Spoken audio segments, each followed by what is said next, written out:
thrill. I'm searching and I'll melt into you. What a fear in my heart, but you're so supreme. I give my life, not for honor, but for you.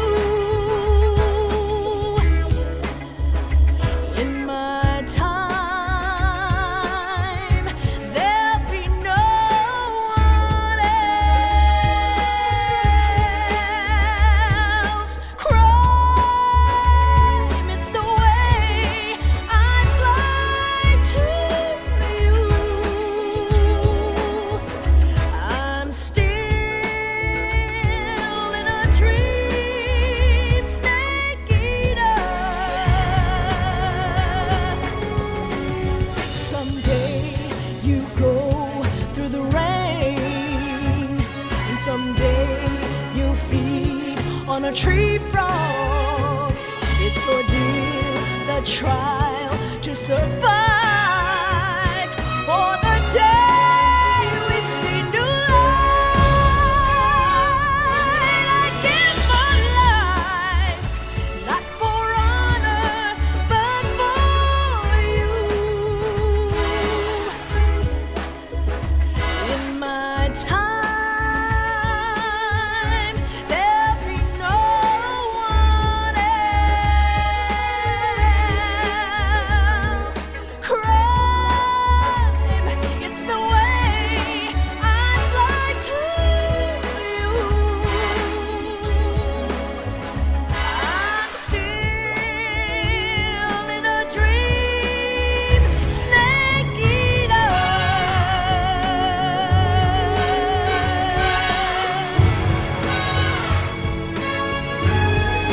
I'm still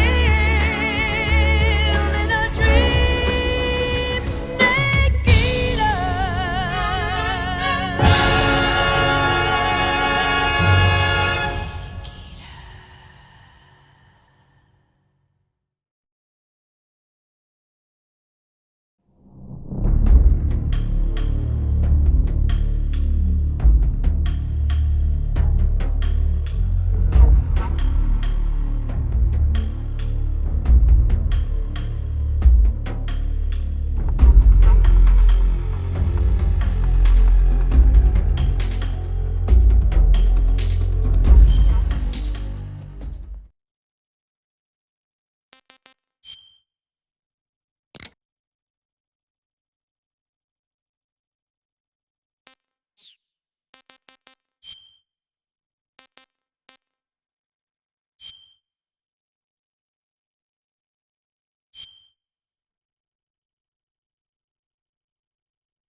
After the end of World War II, the world was split into two, East and West. This marked the beginning of the era called the Cold War.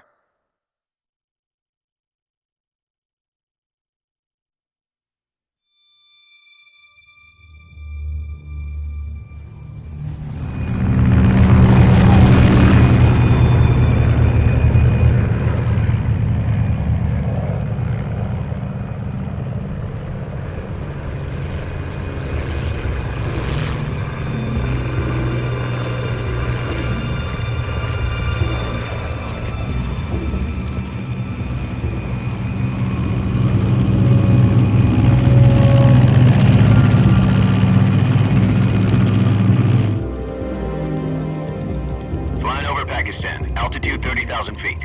Approaching Soviet airspace. 20 minutes to drop off. Commencing internal depressurization. Equipment check. Arm main parachute. All right. You ready to go? Drop zone still showing a high pressure mass. Cav okay. Good. We've got high visibility.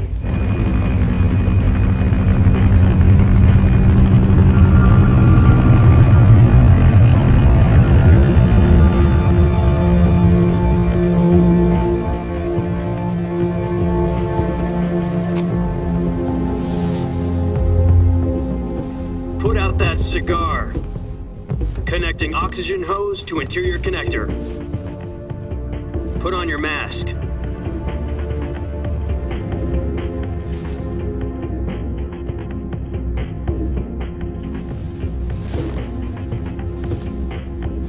Does this panty waste know what he's doing?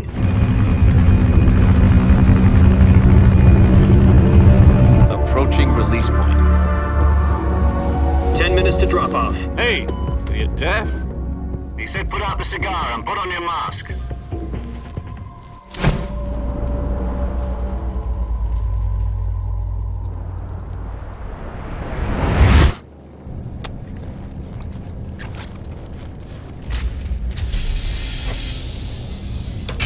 Depressurization complete.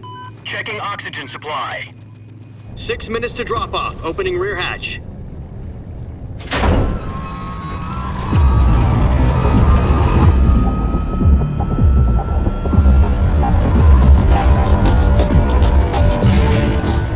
Sunrise.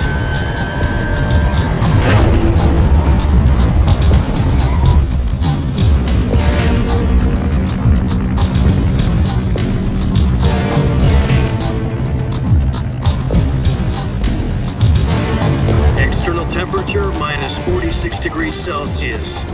2 minutes to drop off. Stand up.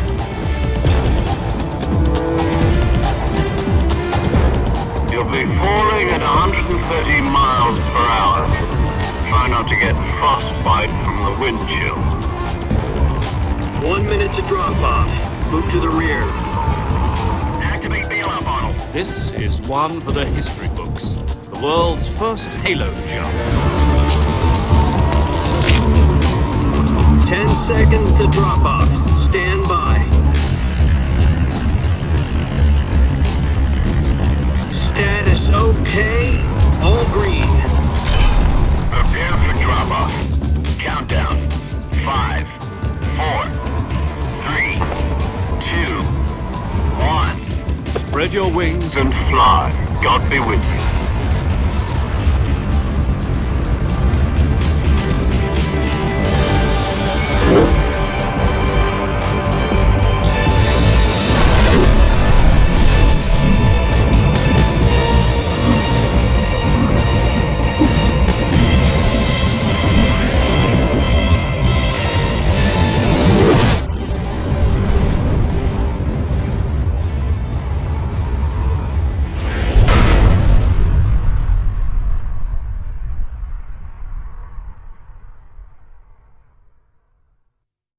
Jack, I've got some important news. The head of the CIA has finally given us the green light for the virtuous mission. Virtual mission? No, the virtuous mission. The future of our Fox unit depends on it. If it succeeds, we'll be officially organized into a unit. Virtuous mission? Sounds like some kind of initiation ritual. You know, don't get cocky. This isn't a training op. Right. So what exactly is this wonderful mission?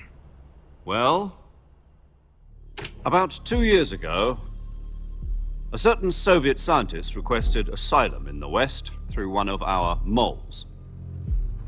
His name is Nikolai Stepanovich Sokolov. He's head of the OKB-754 Design Bureau, one of the Soviets' top-secret weapon research facilities, and the East's foremost expert on weapons development. Sokolov? Isn't he that famous rocket scientist? The very same. On April the 12th, 1961, the Soviets achieved the first manned spaceflight in history. The Earth was blue, but there was no God. Well spoken. The rocket that carried Yuri Gagarin into orbit was the A-1, known as the Vostok rocket. Sokolov is said to be the man most responsible for the multi-engine cluster used in that rocket. After Gagarin's flight, Sokolov left rocket development to become the head of the newly established Design Bureau. From a lowly technician to head of a design bureau, that's quite a success story, so why do you want to defect? It seems he'd become afraid of his own creations. Afraid? Call it a crisis of conscience. And for that, he left his country and his family behind and went over the fence? Not exactly. One of his conditions was that his family was also to be taken safely to the West. We used a mole to get the family out first and succeeded in sneaking Sokolov over the Berlin Wall shortly afterwards. I was the one who conducted the operation. The security on the eastern side was still full of holes back then. Then what? We got Sokolov over in one piece, but the whole ordeal had left him exhausted, and we checked him into a hospital in West Berlin. It took him 2 weeks and more than 600 miles to get from the research facility in the Soviet Union to Berlin. He was in no condition to say anything coherent. And it was only a week later that we had something much bigger on our hands. The Cuban Missile Crisis. October the 16th, 1962, President Kennedy received word that the Soviets were in the process of deploying intermediate-range ballistic missiles in Cuba. The President demanded that the Soviets dismantle and remove the missiles. At the same time, he announced a naval blockade to prevent further missile shipments from reaching Cuba. But the Soviets didn't back down, instead placing their armed forces on secondary alert. Soviet transport ships carrying missiles continued on course towards Cuba. US and Soviet forces went on alert for an all-out nuclear war. Frantic negotiations were conducted through the UN's Emergency Security Council and unofficial channels to end the hair-trigger standoff. Finally, on October the 28th, the Soviet Union agreed to remove its missiles from Cuba. And so the world avoided a nuclear holocaust. But in order to get the Soviets to pull their missiles out, we had to make a deal. You mean the one where the US agreed to remove its IRBMs from Turkey? No. The Jupiter IRBMs deployed in Turkey were obsolete, and we were going to get rid of them anyway. They had no strategic value whatsoever to either the US or the Russians. The Turkey deal was a ruse, a cover story that was fed to the other intelligence agencies around the world. So what did the Russians really want? Sokolov. They wanted us to return Sokolov. You mean the Soviets pulled out of Cuba just to get their hands on Sokolov? That's right. What the hell was he working on? At the time, we had no idea. We were running out of time. It was either give up Sokolov or risk full-scale nuclear war. In the end, we had no choice. President Kennedy gave in to Khrushchev's demand. The next day, I got Sokolov out of the hospital, handing him over to agents on the eastern side. Sokolov kept on screaming, "Save me," until he disappeared from my sight. Then a month ago, we received some new information from one of our moles. About Sokolov? Yes. He was taken back to the research facility and forced to continue working on the weapon in question under KGB supervision. What's more, it's on the verge of completion. So what kind of weapon is it? Something to do with space rockets? No, missiles. Same technology. I guess you're right. We don't know the details, but it appears to be a new kind of nuclear device. For half a year now, the Soviets have been conducting frequent nuclear tests at Semipalatinsk. Something to do with the weapon, I assume. We're talking about a secret weapon so big that Khrushchev was ready to pull out of Cuba to get it back. Is Sokolov still in the facility? No. According to our intelligence, he's in Selinoyarsk, a place in the mountains about 3 miles to the west that's known as the Virgin Cliffs. The Virgin Cliffs. Nice name for a virtuous mission. They moved him there just recently. Why? Apparently, they're conducting a field test of the weapon, but it's our best chance to get him back. This mission would never have been possible if he was still in the research facility. This is our last chance. Sokolov must have known that too when he contacted us.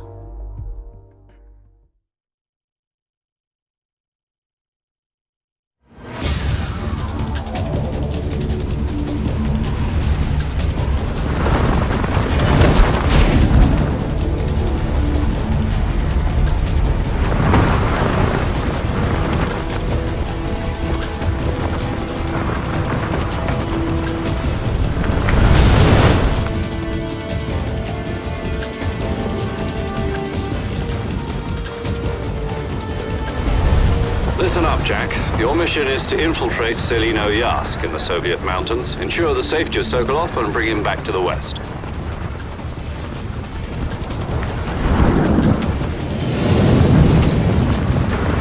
If we don't get Sokolov back before that weapon is complete, we'll be facing a major crisis. The clock is ticking.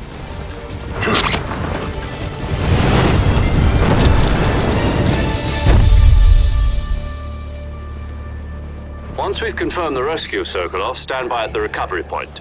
A recovery balloon will be dropped at that point. Helium will be pumped into the balloon to inflate it. The process takes about 20 minutes. Once it's complete, the gunship's arm will latch onto the balloon and pull it up. The Fulton surface-to-air recovery system. I'm familiar with the theory. Take it easy. It's been combat-proven. Do you think Sokolov is up to it? The shock will be less than during a parachute jump, and the arm can handle up to 500 pounds. So you're planning on going over the border in a single combat talon? She's equipped with two 6-barrel 20mm Vulcan cannons, as well as two 40mm machine guns. Sounds like she could hold her own against a battalion of tanks. Even with the fuel in the reserve tank, we're facing a 4-hour time limit. If all goes well, it shouldn't take more than a few hours. Home in time for dinner. But if anything goes wrong, you'll be eating dinner, breakfast, and all the rest of your meals in the jungle.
Do you copy?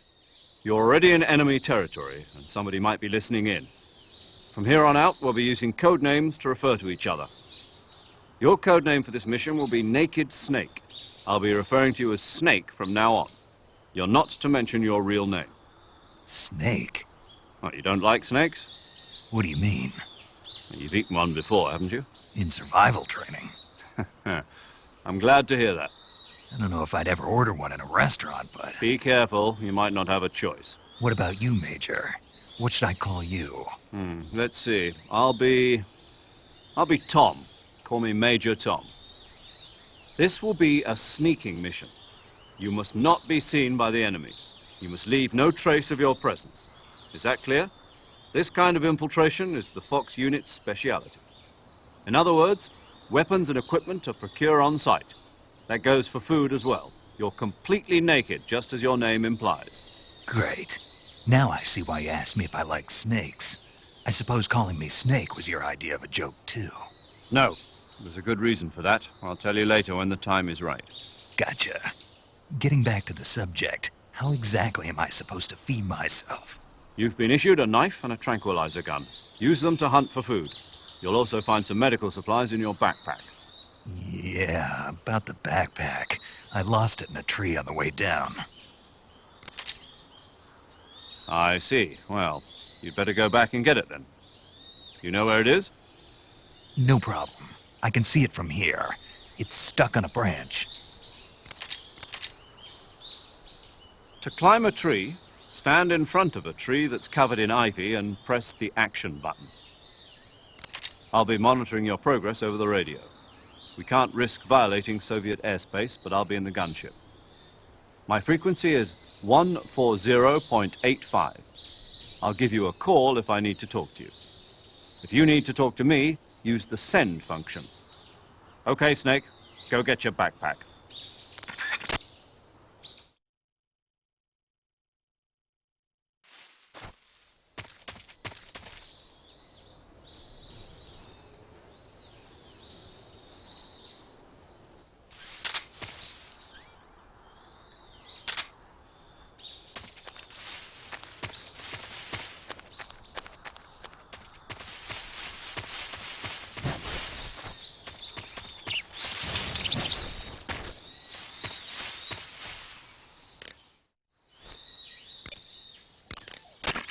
Snake, your backpack is stuck on a tree branch, right? Climb the tree and get it back. You can climb any ivy-covered tree by standing in front of the ivy and pressing the action button.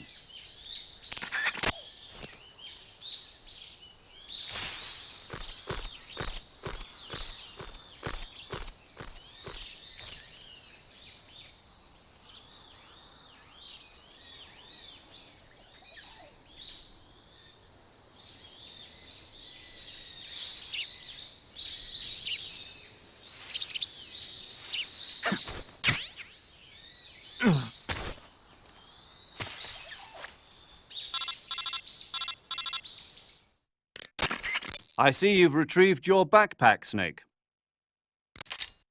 To equip a weapon, it's necessary to take it out of your backpack. In the survival viewer, choose Weapon from the backpack. Your available weapons will be displayed in a window in the upper left. From that list, choose the weapon you want to equip and press the Enter button. For other equipped items, just do the same thing from Item. Got it. Use the survival viewer backpack. Yep, that's right. Survival is fundamental to this mission. After you've been out in the field for a while, your stamina will start to drop. If your stamina gets too low, it'll affect your performance. You won't be able to shoot accurately, for example, and your wounds won't heal as smoothly. Keep an eye on your stamina so you don't run out. To recover lost stamina, you can hunt for local flora and fauna. You can use either your tranquilizer gun or your knife to hunt.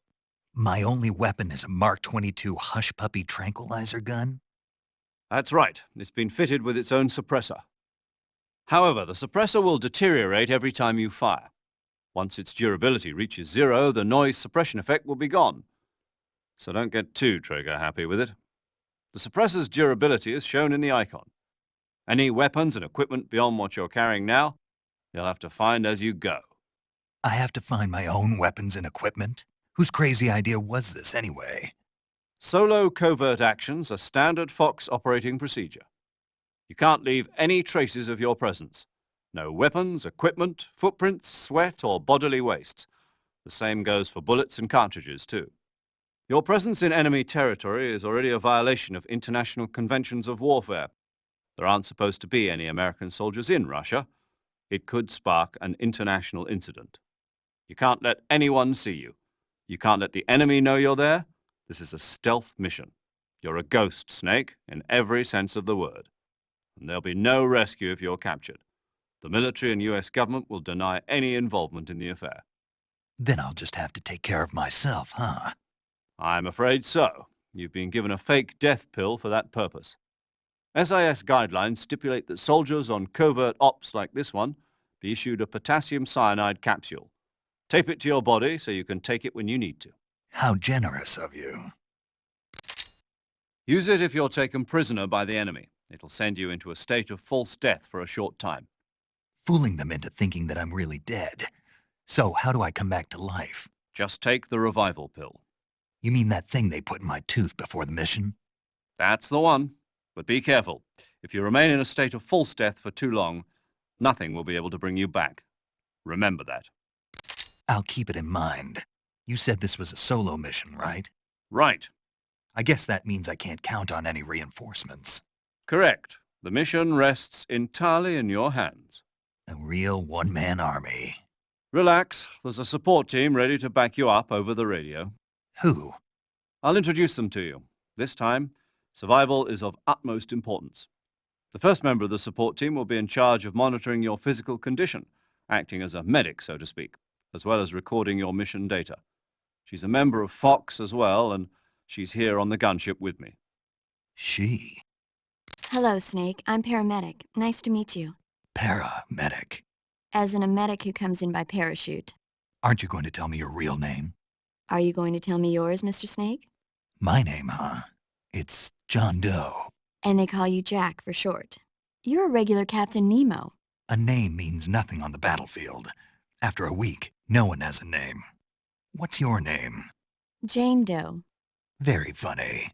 I wasn't joking, but I'll tell you my name only if you manage to make it back alive. My frequency is 145.73. She's also in charge of recording your mission data. Whenever you want to save, send a message over the reserved save frequency, 140.96. So saving lets me record my mission data. That's right. It also records the state of your health. Good to know. There's one more person I want to introduce you to, Snake. Huh? Speaking of snakes, you remember the boss, don't you? A legendary soldier and your mentor. Actually, it was the boss that got the DCI's authorization in the first place. She's going to be serving as Fox's mission advisor. The boss is? She also helped me plan this mission. She and I were at SAS together. Jack, is that you? How many years has it been? Boss? That's right. It's me. Oh. Talk to me. Let me hear your voice. It's been 5 years, 72 days, and 18 hours. You've lost weight. You can tell just by the sound of my voice. Of course I can. I know all about you. Really? Well, I don't know anything about you. What's that supposed to mean? Why'd you disappear on me all of a sudden? I was on a top-secret mission. You didn't need me anymore. But there were still so many things I wanted you to teach me. No, I taught you everything you needed to know about fighting techniques. I taught you all I could. The rest you needed to learn on your own. Techniques, sure. But what about how to think like a soldier? How to think like a soldier? I can't teach you that. A soldier needs to be strong in spirit, body, and technique. And the only thing you can learn from someone else is technique. In fact, technique doesn't even matter. What's most important is spirit. Spirit and body are like two sides of a single coin. They're the same thing. I can't teach you how to think. You'll just have to figure it out for yourself. Listen to me, Jack. Just because soldiers are on the same side right now doesn't mean they always will be. Having personal feelings about your comrades is one of the worst sins you can commit. Politics determine who you face on the battlefield. And politics are a living thing. They change along with the times. Yesterday's good might be tomorrow's evil. Is that why you abandoned me? No, it had nothing to do with you. I already told you, Jack. I was on a top-secret mission. A soldier has to follow whatever orders he's given. It's not his place to question why. But you're looking for a reason to fight. You're a natural-born fighter, but you're not quite a soldier. A soldier is a political tool, nothing more. That's doubly true if he's a career soldier. Right and wrong have no place in his mission. He has no enemies and no friends. Only the mission. You follow the orders you're given. That's what being a soldier is. I do whatever I have to get the job done. I don't think about politics. That's not the same thing. Sooner or later, your conscience is going to bother you. In the end, you have to choose whether you're going to live as a soldier or just another man with a gun. There's a saying in the Orient, loyalty to the end. Do you know what it means? Being patriotic. It means devoting yourself to your country. I follow the president and the top brass. I'm ready to die for them if necessary. The president and the top brass won't be there forever. Once their terms are up, others will take their place. I follow the will of the leader, no matter who's in charge. People aren't the ones who dictate the missions. Then who does? The times. People's values change over time, and so do the leaders of a country. So there's no such thing as an enemy in absolute terms. The enemies we fight are only enemies in relative terms, constantly changing with the times. As long as we have loyalty to the end, there's no point in believing in anything, even in those we love. And that's the way a soldier's supposed to think? The only thing we can believe in with absolute certainty is the mission, Jack. All right, but do me a favor. What is it? Call me Snake. Snake. Oh, right. Your codename is Snake. It suits you well. That's right. The legendary unit that the boss put together during World War II was a snake.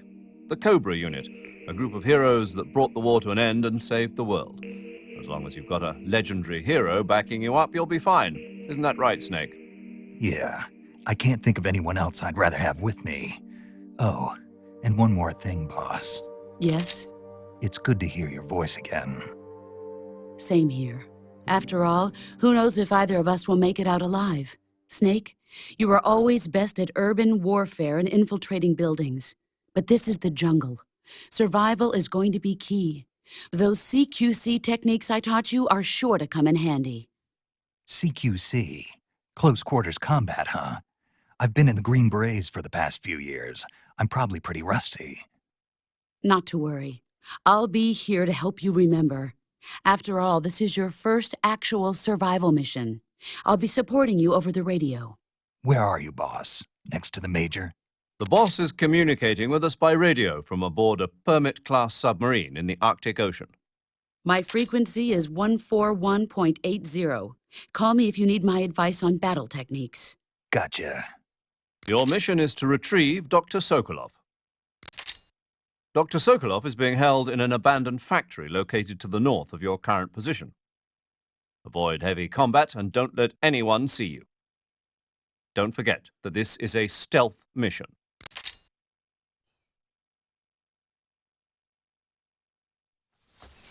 Snake, try to remember some of the basics of CQC.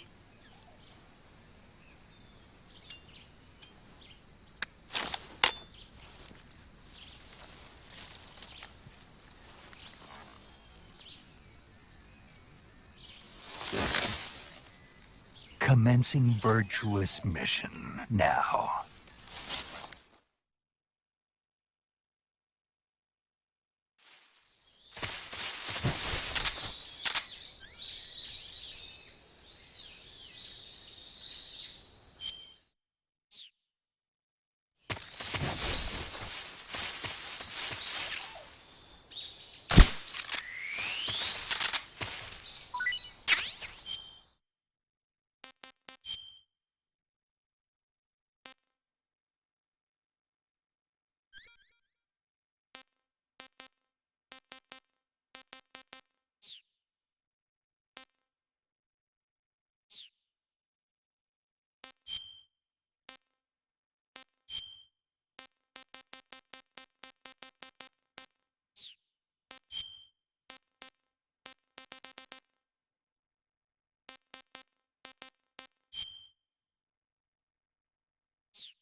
Snake, do you see any tufts of grass? Yeah, What kind of grass? just ordinary grass. Nothing special.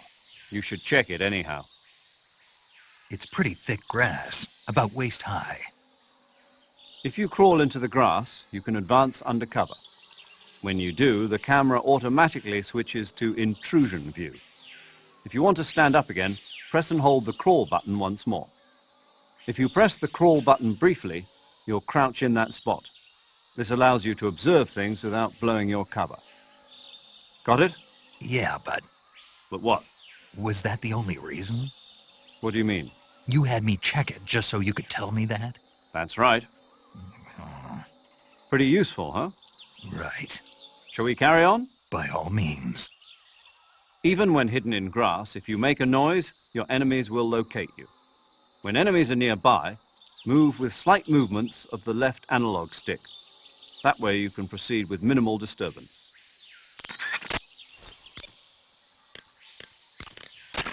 Camouflage is an indispensable tool when you're sneaking through the jungle. To use camouflage, first press the Start button to go to the Survival viewer. Then select Camouflage and press the Enter button. Select Uniform to select Battle Fatigues, and Face to select Face Paint. Choose battle fatigues that match the surrounding environment. The most effective camouflage is attained by selecting fatigues that blend in with the environment. Camouflage patterns that stand out in your surroundings will attract attention. Visibility is poor in the jungle, so you'll be finding yourself in a lot of unexpected encounters. Naturally, this means that close quarters combat will be more important than ever. So I'll have plenty of chances to use CQC then. That's right. In proximity encounters, firing a gun isn't necessarily the best response to every situation. It's only one option among many. Rather than taking the time to draw, aim, and fire a gun, engaging your opponent in hand-to-hand combat can sometimes be a faster and more reliable way of subduing him. Besides, in a sneaking mission like this one, it's too dangerous to go around firing your gun. You'll end up revealing yourself to the enemy. Yeah, I know. You created CQC to deal with exactly this type of situation. With your help, of course. In a battle situation, you'll only have a split second to decide how to attack. Use the Weapon button to attack using a weapon, and the CQC button to attack using CQC. Press the CQC button once to throw a punch. Pressing it multiple times in succession will allow you to deliver a combo attack. But striking your opponent is just one aspect of CQC. It doesn't really start to shine until you've got your enemy in a hold. Press and hold down the CQC button to grab your opponent with your right hand. From there, you can use the left analog stick to knock your opponent off balance and throw him to the ground. This can be used to knock an opponent out in a single blow. If you don't press the left analog stick, grapple with your enemy until you're behind them and can get your knife to their throat.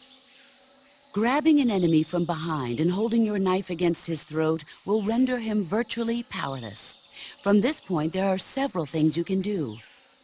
Press the CQC button hard to slit the enemy's throat with your knife. Move the left analog stick and press the CQC button to throw the enemy to the ground. Lightly tap the CQC button rapidly to choke the enemy. You can use this to knock him out or even kill him if you do it long enough. By continuing to hold down the CQC button, you can move around while keeping your grip on the enemy.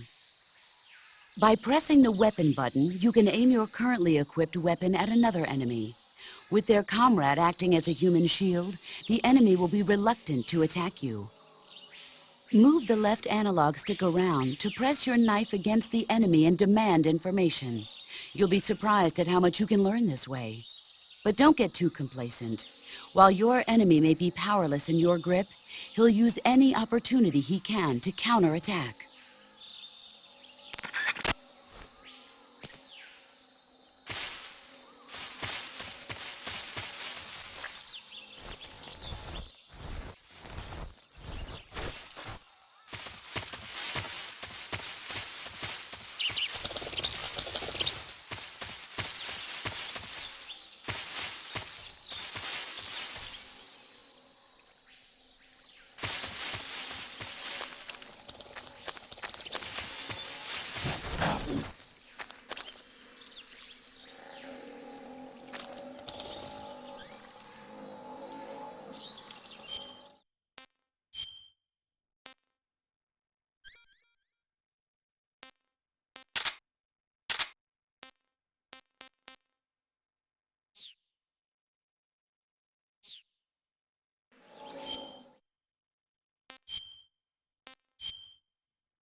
You can only use CQC to...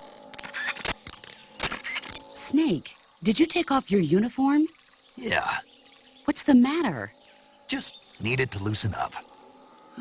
I know there's a naked option under uniform in the camouflage window that lets you take off your uniform. But without a uniform on, your camo index will remain low, and you'll burn through your stamina more quickly. So stop acting like a fool and put some camouflage on now. Did you hear me? Yeah. I see you've captured a giant anaconda. The giant anaconda is believed to be the largest snake in the world in terms of weight and diameter. It's not poisonous, but its large size makes it extremely powerful. They say it even eats crocodiles. Its only natural predator is man. And snake. And snake. Got it. So how does it taste? I knew you were going to ask me that. Glad I didn't disappoint you. So? Well, the guide says it tastes all right. Good. I'll have to try some. Ugh.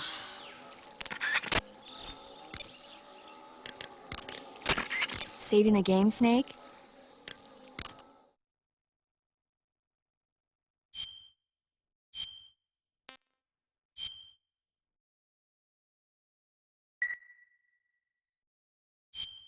Hey, Snake, you ever heard of Godzilla, King of Monsters?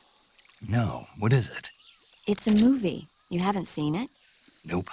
It's about this monster called Godzilla, who grows to an enormous size in a nuclear test and goes on a rampage in Tokyo. Nuclear test, huh? Then the Marshall Islands must be crawling with giant monsters right about now. It's just make-believe. Maybe that's why my pants have been so tight lately. Snake, it's a movie, not a report out of Los Alamos. I know. So then what happened? Godzilla is immune to all weapons, and humanity has no way to stop the monster. Dr. Shirazawa develops a new type of weapon, but meanwhile, Godzilla is getting closer and closer to Tokyo, obliterating everything in its path. It was originally a Japanese movie, but they made an American version, too. I recommend seeing the original Japanese one if you ever get the chance. It's mostly mindless fun, but it's also got a serious anti-nuke message as well. Where can I see the original? You'll just have to go to Japan. Really? That's too bad. Well, if you wait 40 years, you might be able to see it in America, too. Why's that? 2004 will be Godzilla's 50th birthday. You think they're still going to be making Godzilla movies then? Of course! Everybody loves Godzilla. You sure know a lot about movies. I don't suppose you're the movie-watching type, are you? Not really. Okay, then I'll tell you everything I know. When the going gets tough, movies can save your life. It's always good to be able to look at things from a different perspective when you get in a jam. That's the magic of movies. No kidding. Well, I guess it might at least make a nice distraction. That's the spirit, Snake. Have a little fun.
I see you caught yourself a reticulated python.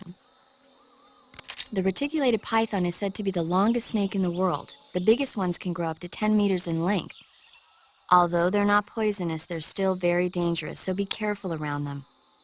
They have a highly ferocious temperament, and they can swallow whole, even large animals like deer and pigs. Their most distinguishing feature is the mesh pattern of their scales. This pattern acts as a highly effective natural camouflage. If you think there might be a reticulated python about, pay close attention to your surroundings. Otherwise, you could get bitten before you even know it's there. Right. But how do they taste? Huh? Do they taste good? You're actually going to eat one. Why else would I be asking? Cannibal. What was that? Nothing. Let's see what the guide says. Ah, you're in luck. It says they taste pretty good. Good. I can hardly wait. Ugh.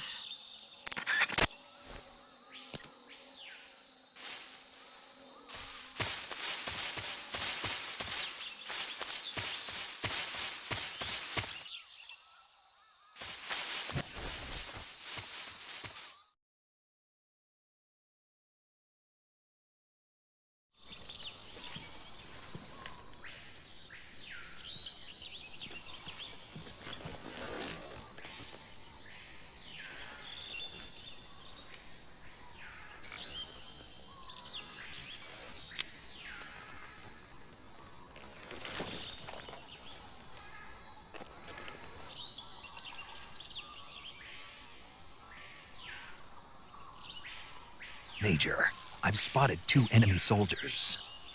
They're probably KGB troops sent to guard Sokolov. AK-47s and grenades.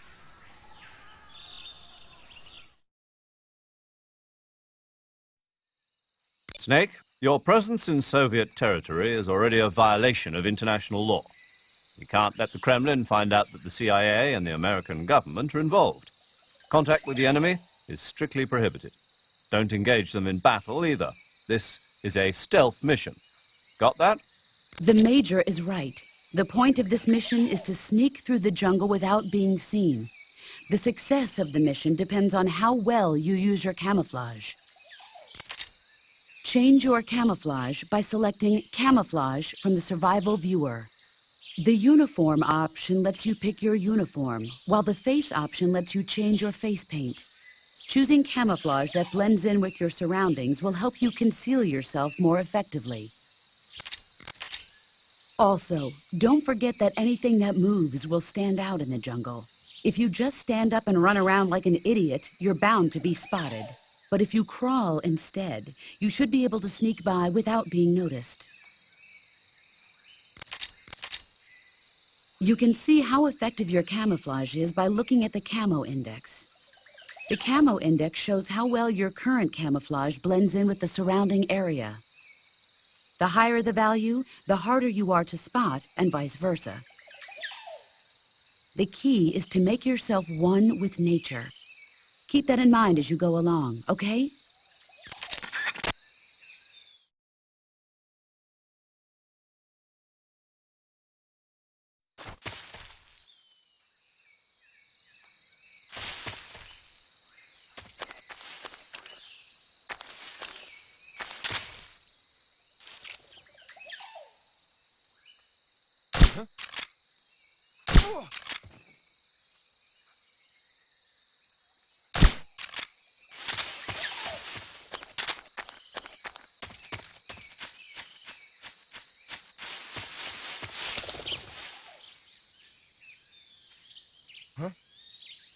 Who was that?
Sokolov should be at the abandoned factory to the north, so head in that direction.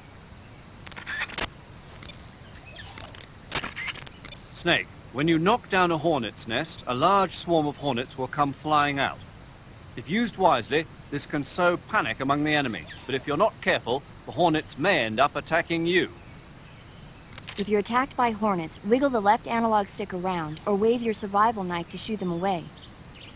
Smoke is another useful tool in keeping hornets away. If you're attacked by hornets, I'd advise you to try using a smoke grenade. And if you use the insecticidal bug juice, the hornet should stay away as long as the effect lasts. Hornets are prone to becoming agitated and aggressive when they see the color black. Their attacks will be more vicious if you're wearing black clothes. If you're attacked by hornets, you should change into white clothes. Snake, that area should be inhabited by tree frogs. The tree frog is a green frog that's found throughout Asia. It's arboreal, spending most of its time in shrubs and bushes. Use the tranquilizer gun to catch one alive. I bet you could scare an enemy good if you toss one at him. But the tree frogs that live in that jungle are a lot bigger than ordinary tree frogs. They've got an appetite, huh? You've got a one-track mind, don't you? But seriously, that is one theory. However, there are people who think it's a mutation caused by nuclear testing and waste from the research facility. Do you think they're safe to eat? Is that all you ever think about? What else is there? Lots. Like what? Like why a frog would get so big in the first place. Whether it's a temporary phenomenon created by a unique environment, or a permanent mark of evolution, or a product of the toxic waste coming out of the research facility. If it is the waste that's causing it, then it means humans are interfering with the ecosystem. It really makes you think about the changing relationship between... This isn't interesting. Oh, fine. Be that way. So, how about it? You mean, is it edible? Yeah. Well, I guess it's probably okay. Probably. I don't know. The guide doesn't say anything. Pretty useless guide, if you ask me. Well, try one for dinner and you can help improve it. Normally, you would ask a fellow soldier how well your camouflage is working. But this is a solo sneaking mission, so nobody out there is on your side. You have to determine how well your camouflage is working by yourself. Yeah, I know. Don't worry, that's what the camo index is for. The camo index tells you how well you've imitated the surroundings. The higher the index, the more well disguised you are. With a high enough camo index, you can even fool enemies inches away. If you are in an area where encounters are a high concern, keep your camo index high. Got it?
What's wrong?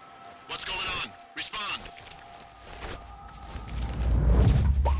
There's something wrong. Support unit, confirm their status.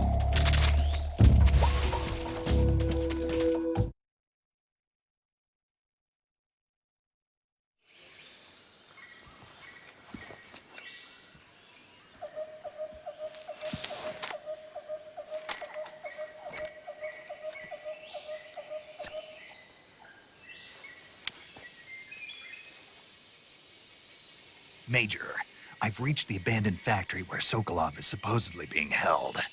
This place is a dump.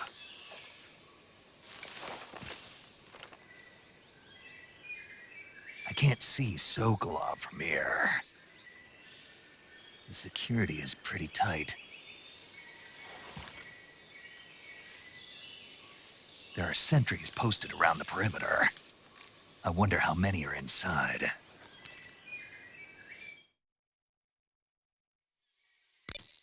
Your objective, Sokolov, is inside the factory. They should be holding him in a room in the northeast section. Northeast section.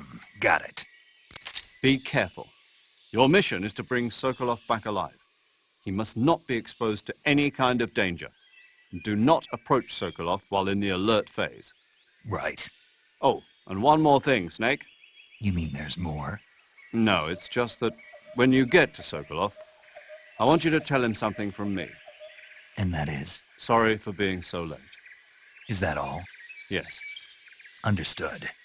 Beginning my approach to the target.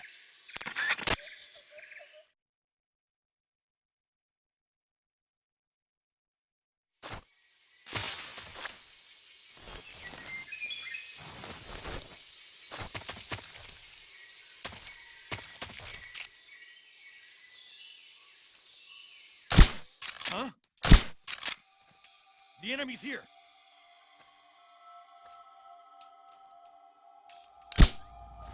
Huh? HQ, respond. This is HQ. Patrol here. We're under enemy fire. Enemy's position is unknown. Going into alert formation. Acknowledged. Sending reinforcements. Use extra caution.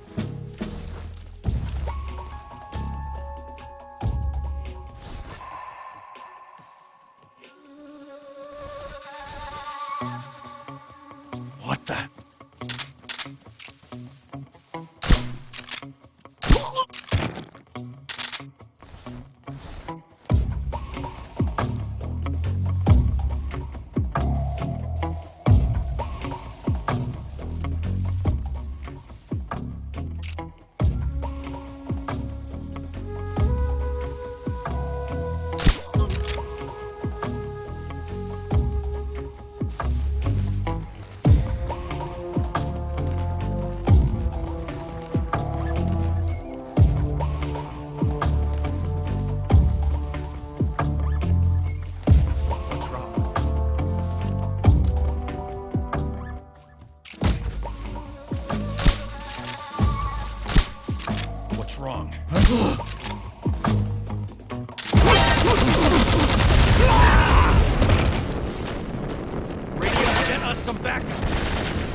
Snake, do you read?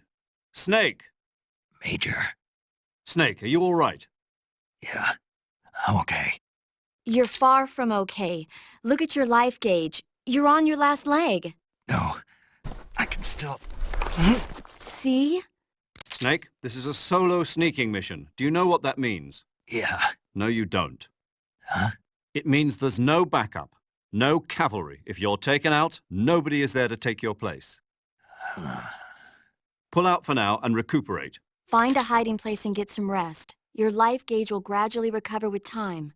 But the speed of your life gauge recovery depends on the level of your stamina gauge. So get plenty to eat, then get some rest. You hear me? Do you hear me? I hear you.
Seeing things.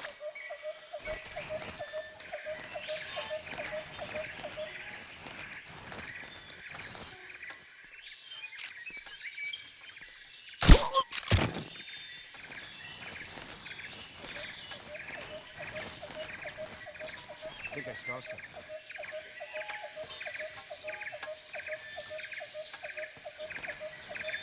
Who was that?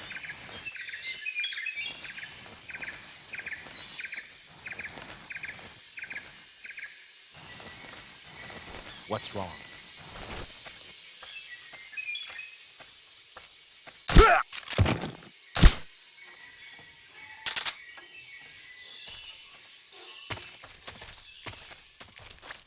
Who's that?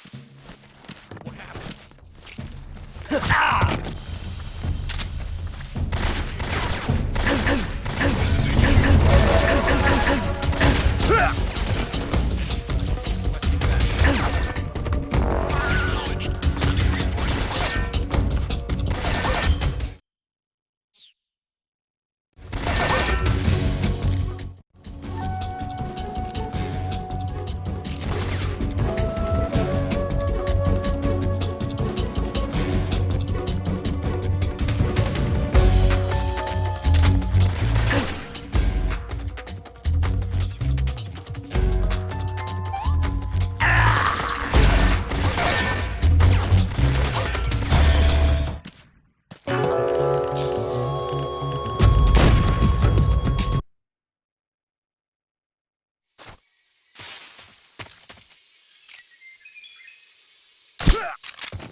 Huh?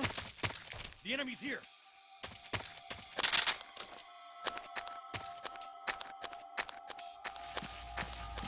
What's wrong?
You must be Sokolov.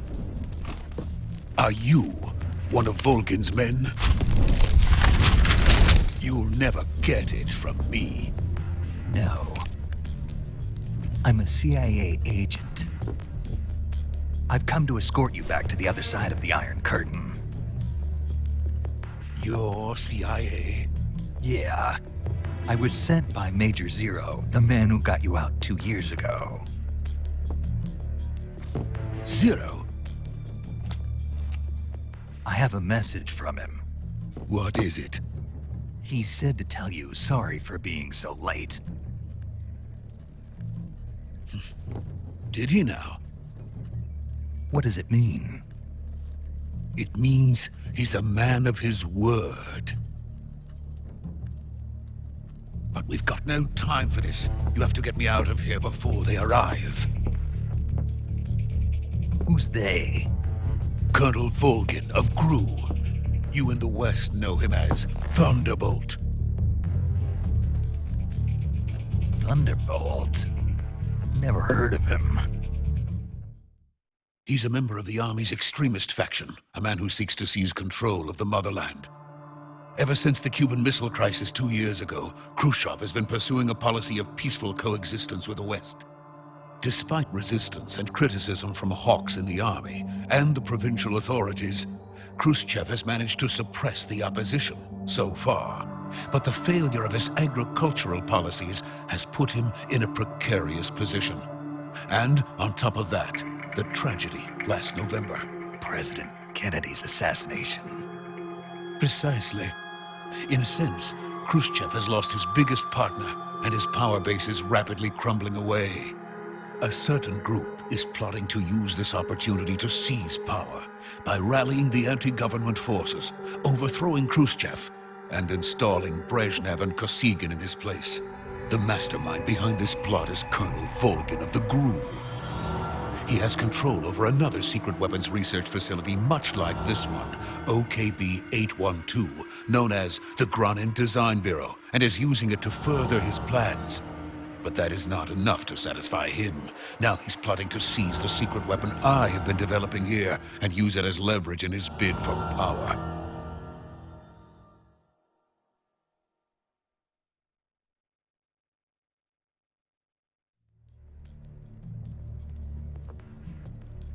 The intelligence says that they are going to make their move during the test. Then, the soldiers outside. Exactly. They wouldn't need that many men just to keep me inside. Their orders were to prevent Colonel Volgin from capturing me. Even if it meant killing me in the process, or so it would seem.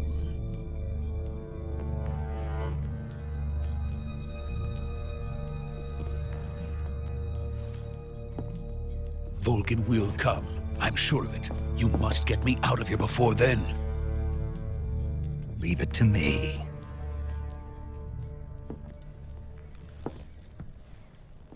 By the way, your Russian is superb. Where did you learn to speak it? From my mentor. Is that so? America is truly a frightening country. Having second thoughts? No. I have no love for this place. Let's go.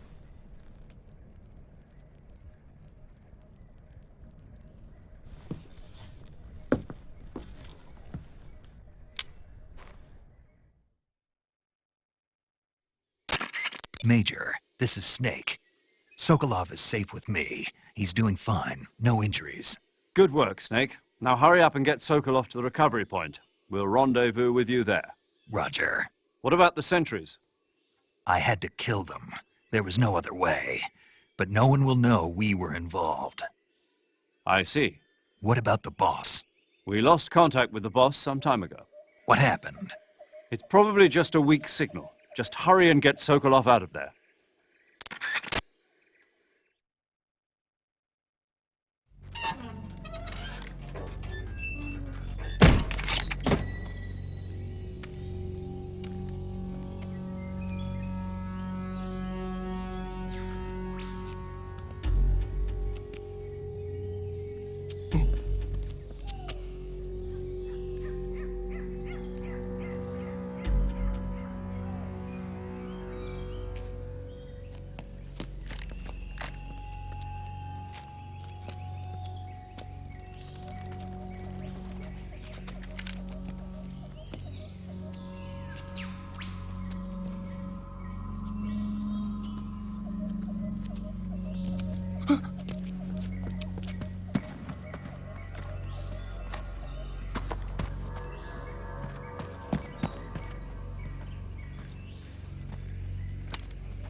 Freeze!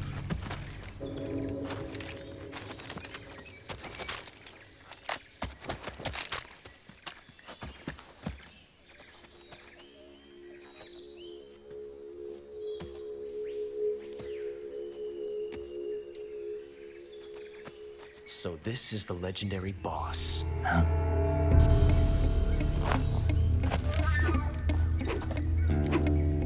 Huh? We meet at last.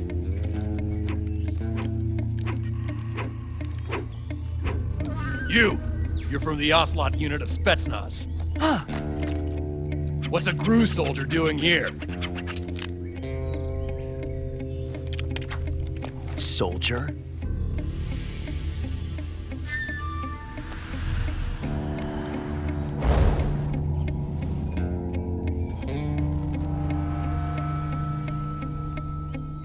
He's the Ocelot commander. That's Major Ocelot to you. And don't you forget it.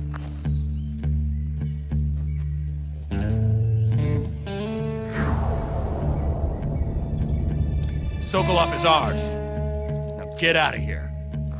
And Ocelot never lets his prey escape. What?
I can't say it feels good to kill a comrade, even if it is for the Gru.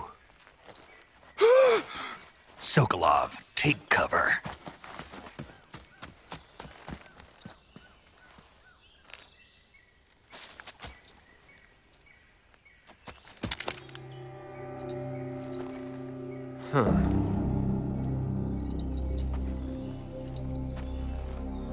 You're not the boss, are you?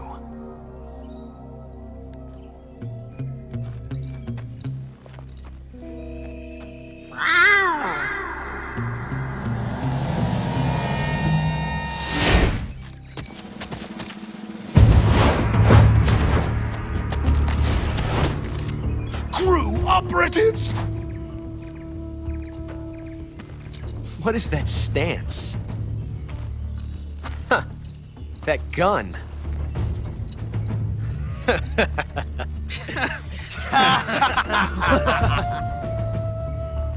If you're not the boss, then die.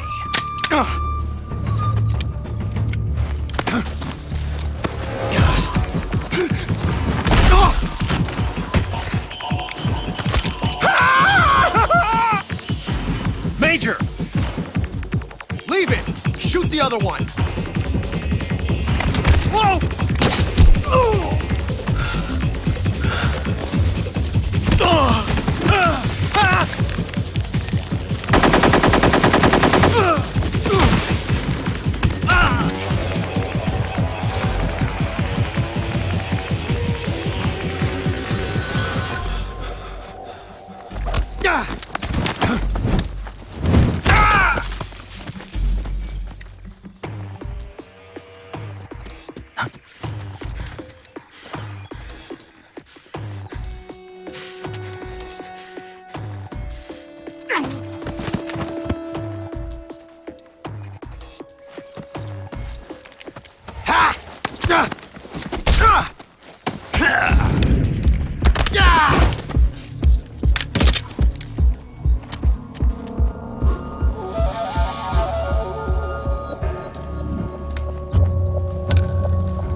You ejected the first bullet by hand, didn't you?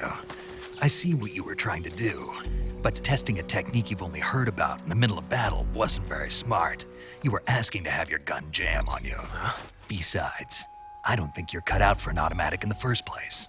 You tend to twist your elbow to absorb the recoil. That's more of a revolver technique.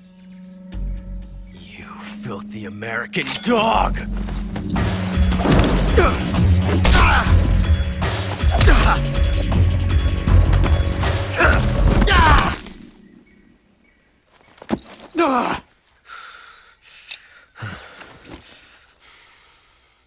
But that was some fancy shooting. You're pretty good. pretty good.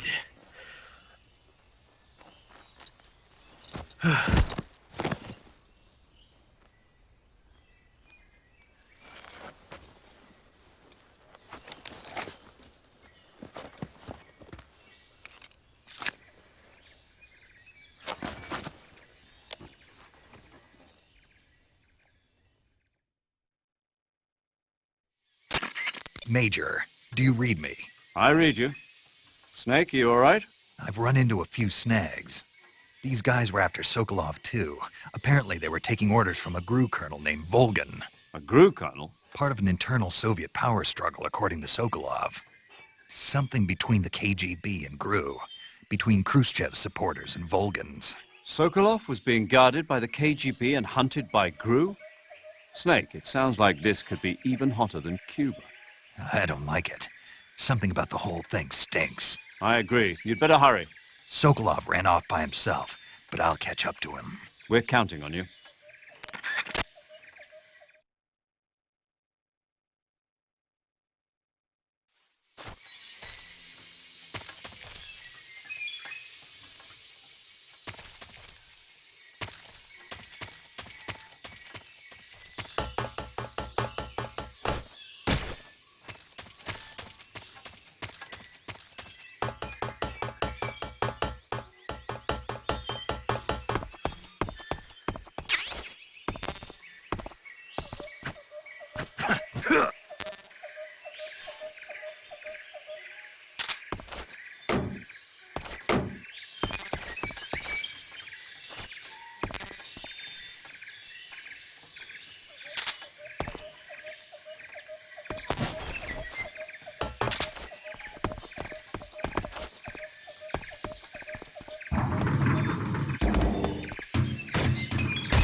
Do you want to save?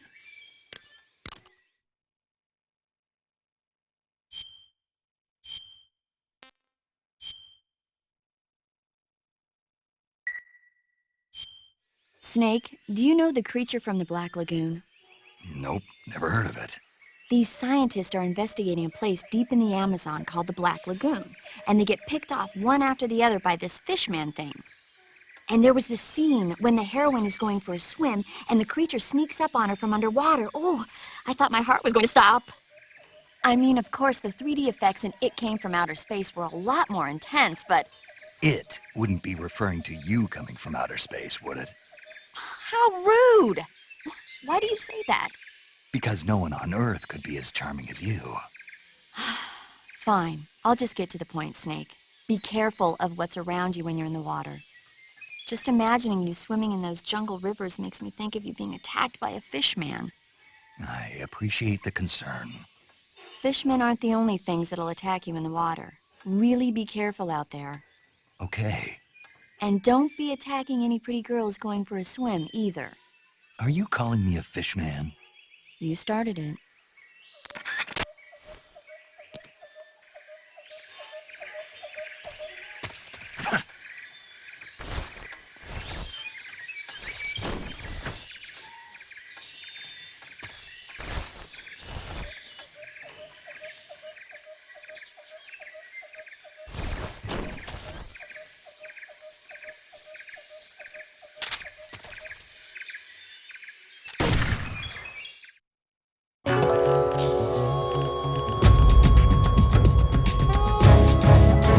Created a time paradox.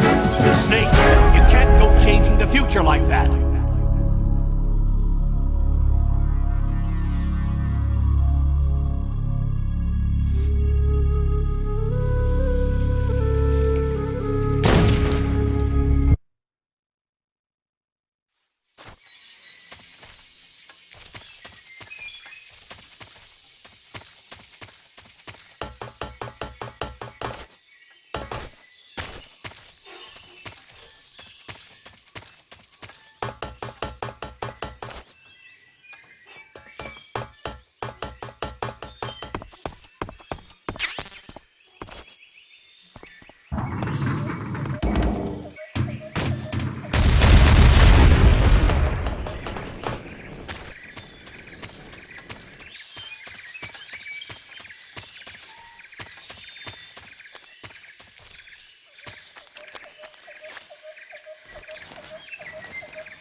Snake, stay alert. The KGB and GRU both have their sights set on Sokolov.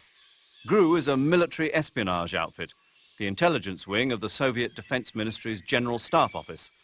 It competes with the KGB, which is under the Ministry of Internal Affairs, and the two are always watching each other. Never let the left hand know what the right hand is doing. Exactly. Now, added to that rivalry, there's a vicious power struggle going on between the Khrushchev faction and the anti-Khrushchev faction. So Khrushchev is using the KGB, and Volgin and the anti-Khrushchev forces are using the GRU? That's the idea. The two factions are fighting over Sokolov.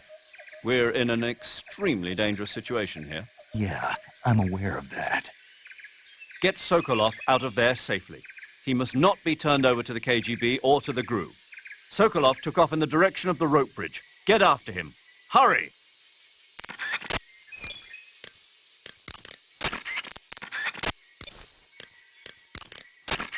I see you've got yourself a Baltic hornet's nest. Baltic hornets are a variety of hornets that inhabit that area.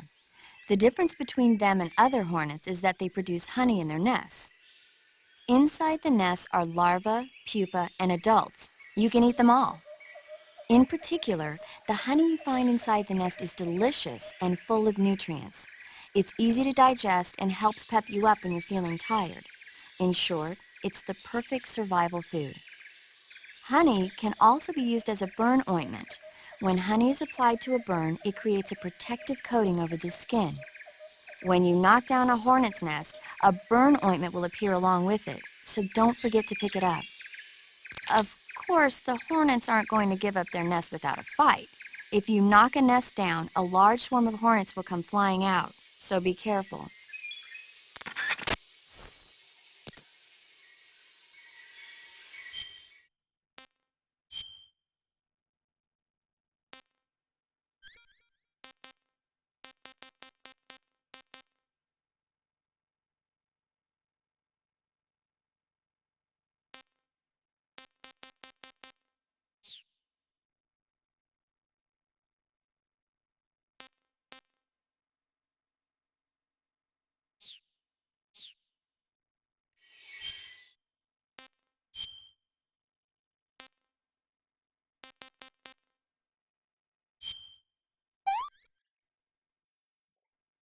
Not so great.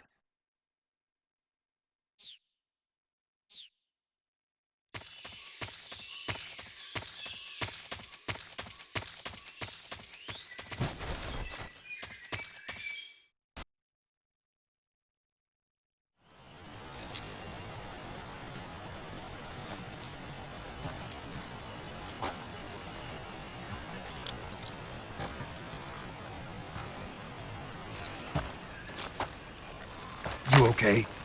Those men were from the Ocelot unit. Spetsnaz? Yes. The best GRU has to offer. They're coming for me. I'm finished! Calm down. I'll get you out of here, I promise. And we've got some of the best backup we could ask for. Look.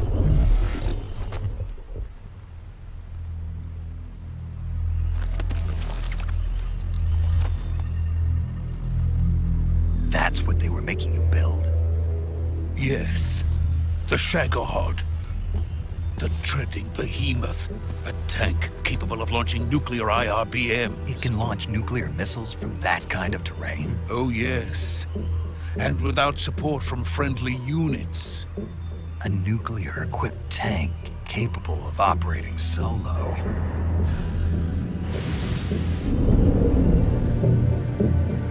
Is that thing finished? No.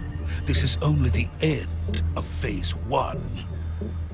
It won't be truly finished until we complete Phase 2. Phase 2? The weapon's true form. If it is completed and the Colonel gets his hands on it, it will mean the end of the Cold War. The end of the Cold War? Yes. And then the Age of Fear will truly begin. A world war. I had no choice but to cooperate. I didn't want to die. I wanted to see my wife and child again in America. Please, take me to America, quickly! They cannot complete it without my help. Got it. Let's go.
Boss?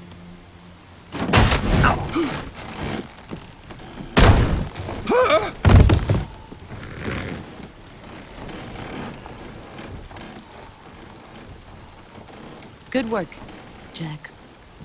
What are you doing here? Sokolov comes with me.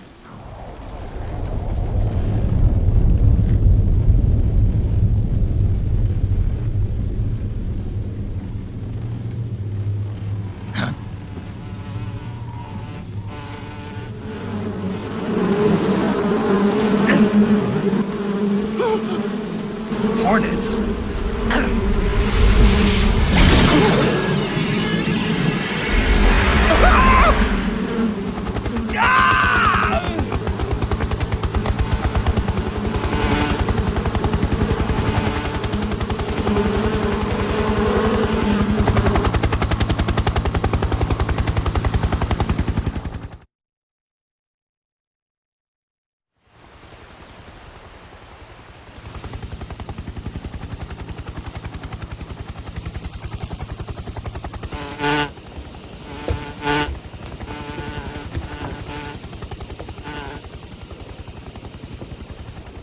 My friends, let us fight together again. I have waited long for this day. We will fight with you once more. Welcome back, boss. Now that all 5 of us are together, it's time we go to the depths of hell itself.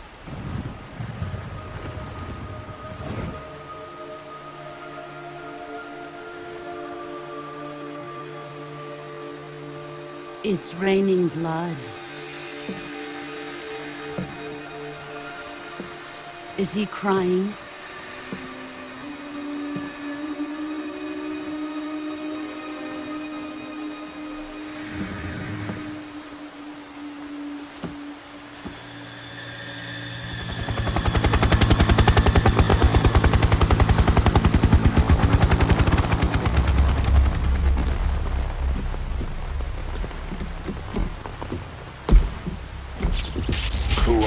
Kuwabara.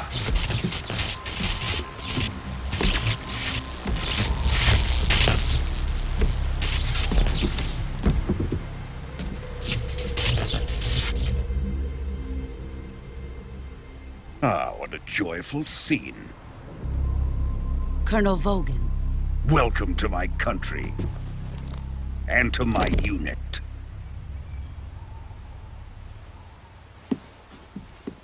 Boss, what is this? I'm defecting to the Soviet Union. Sokolov is a little gift from my new hosts. Recoilless nuclear warheads.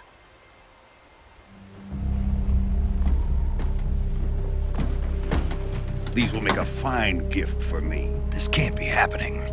Who is he? Another one of your disciples? Are we taking him with us? No, this one is still just a child. Too pure for us Cobras. He has not yet found an emotion to carry into battle. What are you talking about? Think you can pull the trigger?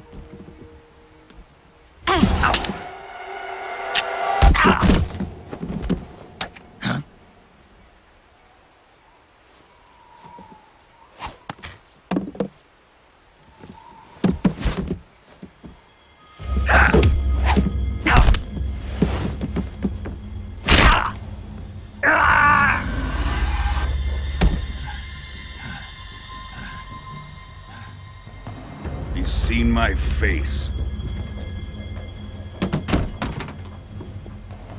We can't let him live.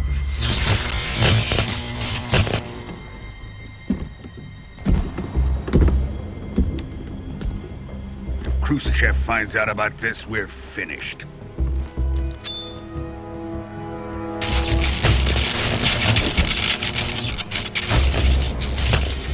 He must die. Wait. He's my apprentice. I'll take care of him.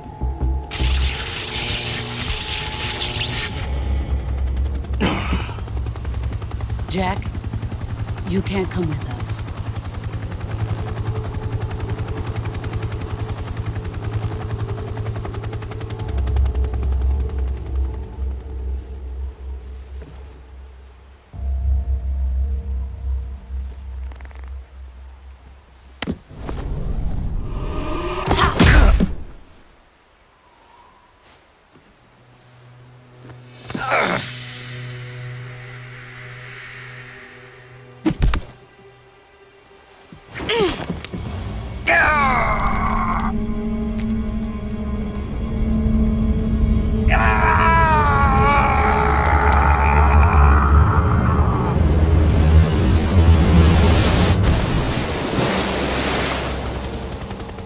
The new blood has been rejected.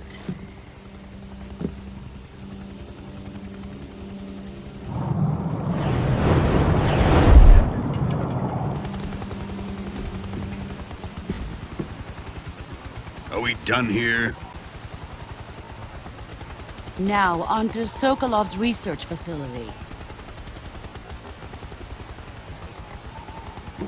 Shagohod is ours.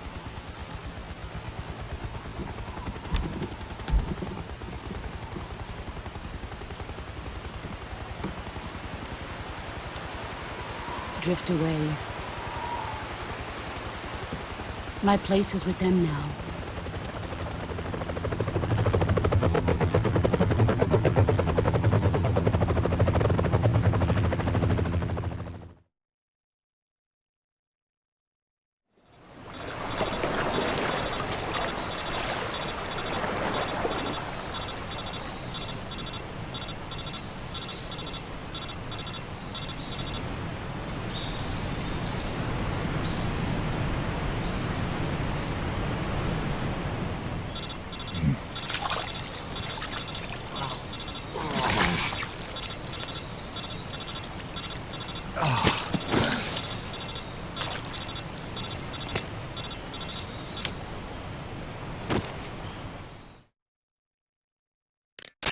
Snake, can you hear me? Yeah. Just barely. Snake, listen to me. You need emergency medical treatment. Can you move? You've got to get those wounds treated. Hang in there. All right, let's get you fixed up. Paramedic? Okay, Snake. Just relax and it'll all be over before you know it.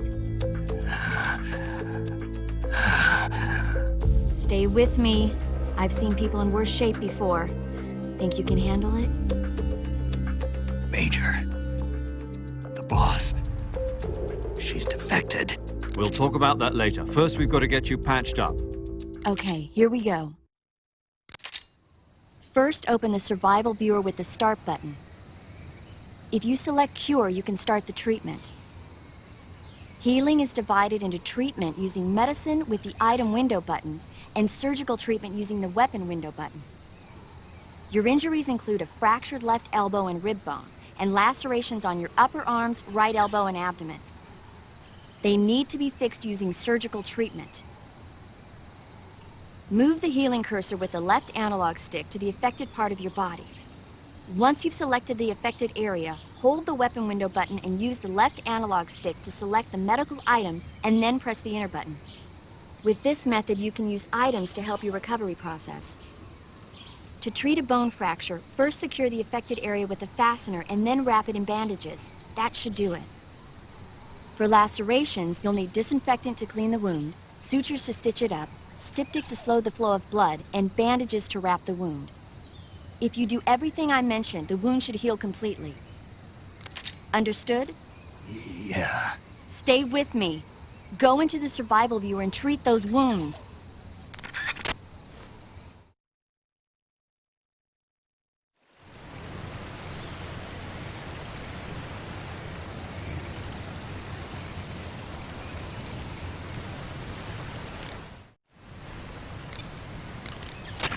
Snake, hurry and get those injuries treated.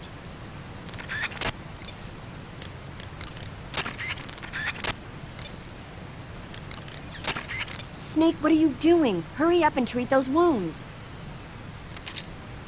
First, open the survival viewer with the...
Good job, Snake.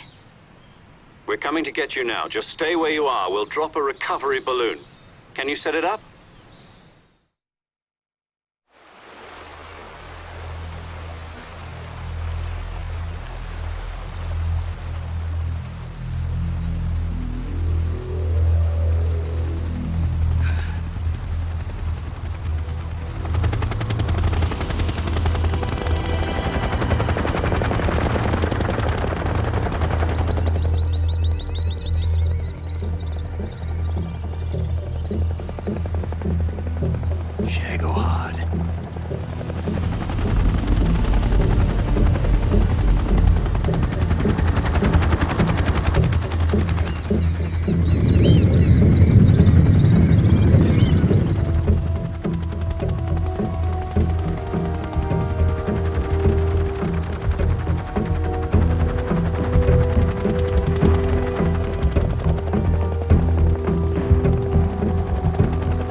Excellent.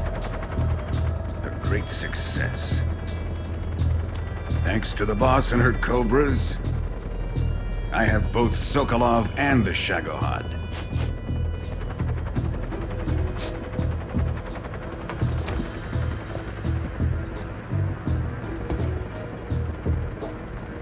What are we going to do with the girl?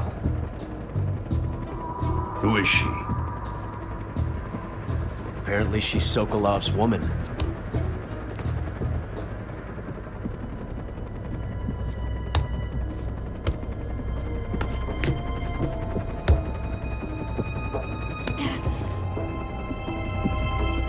She's a nice catch.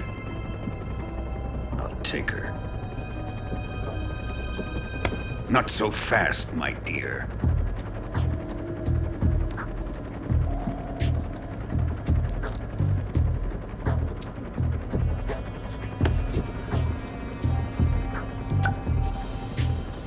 A kiss of death. Are you KGB? We may be able to use her.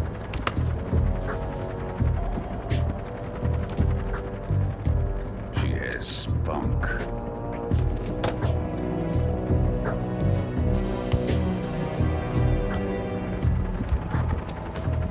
Shall we take her back to the base? Perhaps we should. We have no further use for Sokolov's research facility. I think it's time I gave this marvelous new toy a try. Colonel, even if they are our enemies, they're still our countrymen. But it won't be me that pulled the trigger. It'll be our friend, the American defector. You're going to nuke your fellow Russians? Remember the Alamo. Colonel!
What a thrill,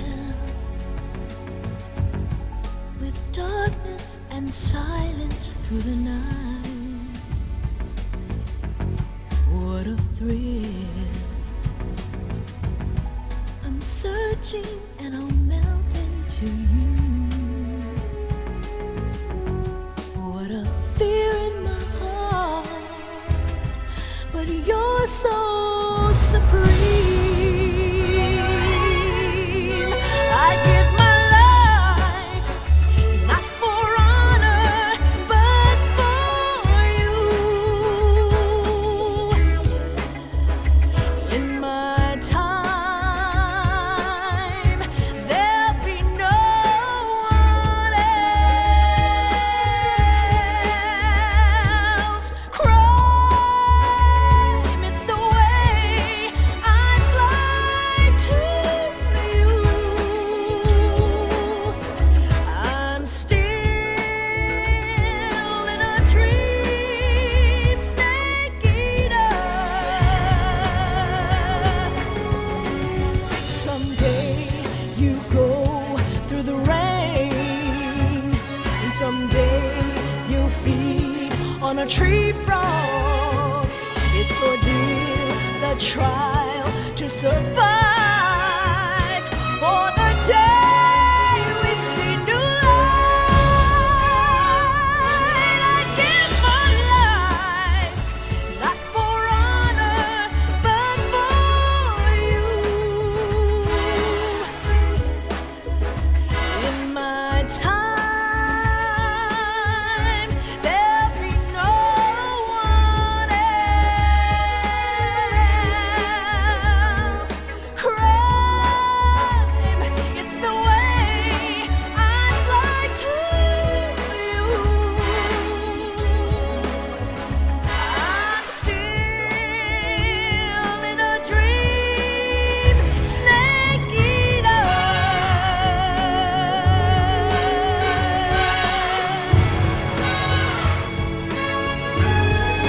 I'm still in a dream, snake eater.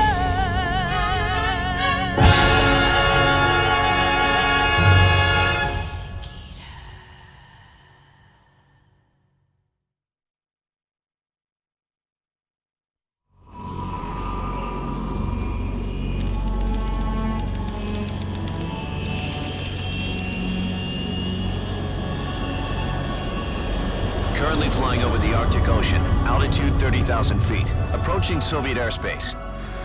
Arriving at the designated drone launch point. Drone oil pressure and voltage are nominal. Payload oxygen supply is nominal. Power supply to payload antifreeze system shows no problems. No gusts. All systems go for drone detachment. Snake, we can't risk a halo jump this time around. Airspace security has gotten tighter since we were last here. We can't get as close to the ground as we did during the Virtuous mission. So instead, we'll be using one of our newest weapons. Snake, you're being given an honor on par with Alan Shepard. This is our last chance. Show your patriotism. If you fail, you'll be back in a hospital bed again, waiting for the firing squad.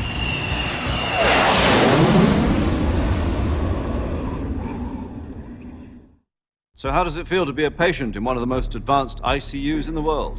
Would you do me a favor and tell the suits about visiting hours? I'll never get better with them assaulting me day and night with their questions. Must be part of the top brass's inquiry. More like an interrogation. According to them, I'm a traitor and an accomplice to the boss's defection. They're just looking for a scapegoat. Does that mean they're after you, too? Let's just say neither one of us is going to be made a national hero out of this. Does this mean Fox is going to die? No. This fox is still one step ahead of the hounds. The reason I came to see you today, Jack, it's time for Fox to clear its name. What are you talking about? The situation has changed. We've still got a chance to come out of this one alive. Yeah, what kind of chance? Don't get too excited. Here, have a cigar. It's Cuban.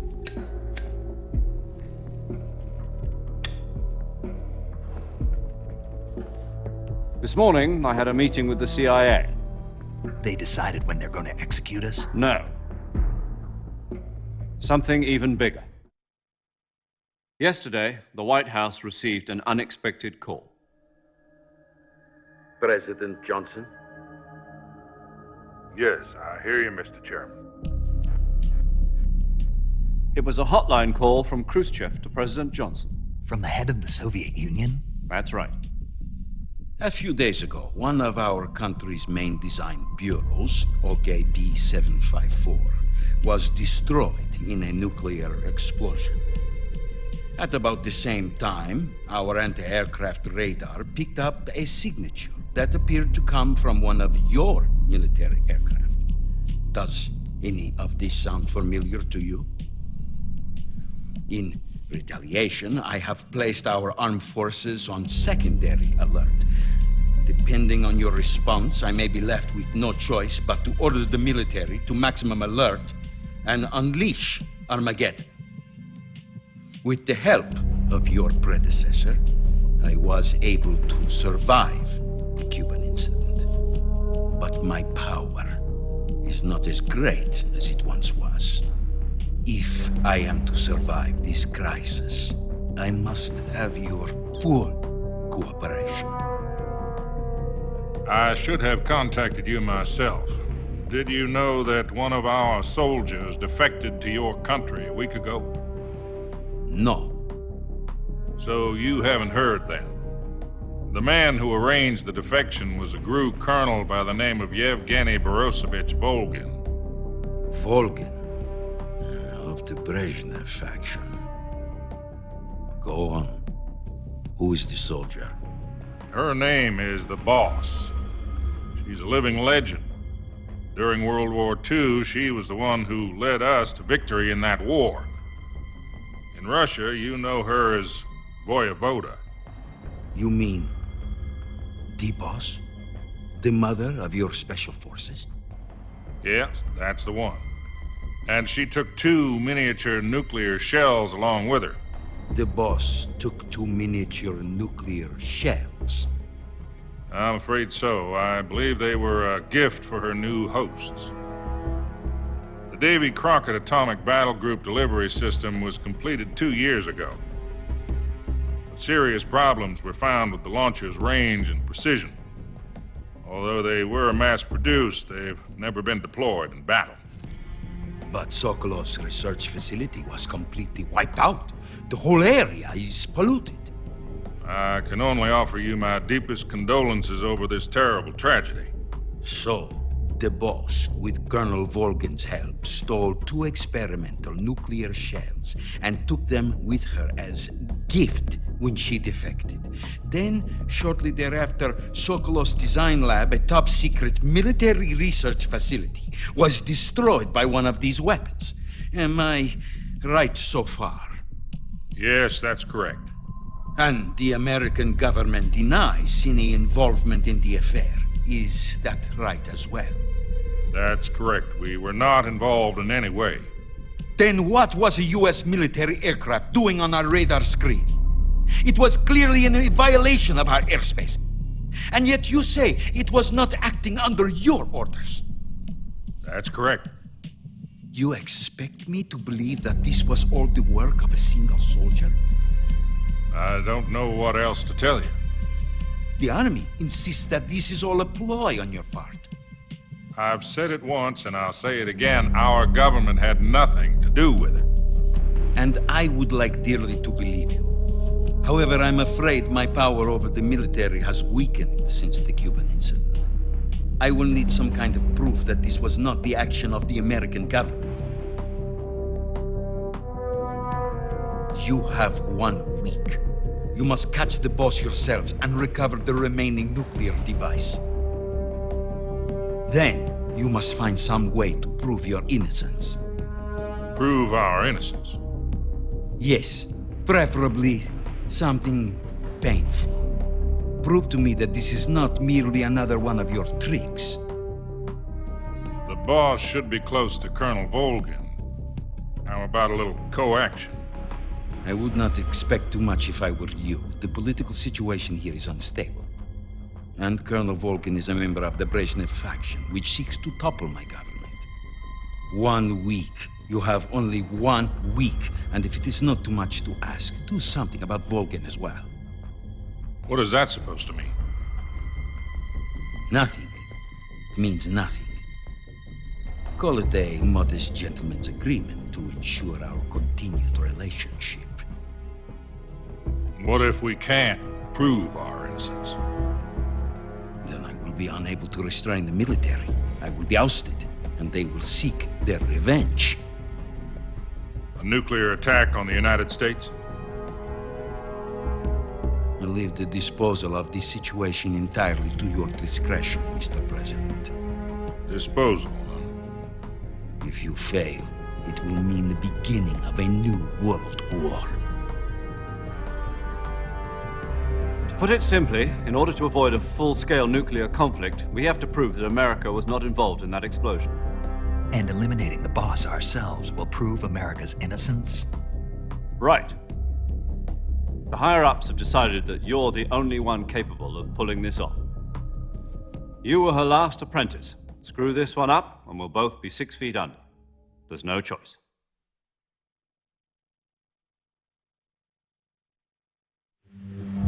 Are the Russians going to be helping us? The KGB has promised to lend us one of their communications satellites so that you and I can talk to each other. That's it? They've also put us in touch with a couple of insiders. Insiders? There was a defection in September 1960. Do you remember it? You mean the 2 NSA codebreakers who went over to the Soviet Union? Precisely. Since then, they've apparently been training with the KGB for exactly this kind of situation. Their codenames are Adam and Eva. I've been told that Adam has infiltrated Volgin's ranks. We've also arranged for him to provide you with an escape route. You'll need to rendezvous with him when you get there.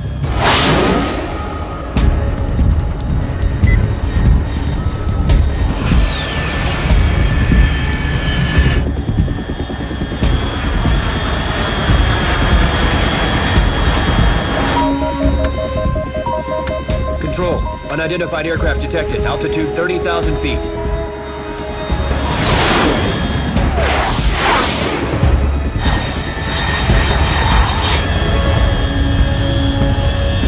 It's fast. Estimated airspeed exceeding Mach 3. Bearing south. I'm about to lose it.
This is Snake. Do you read me?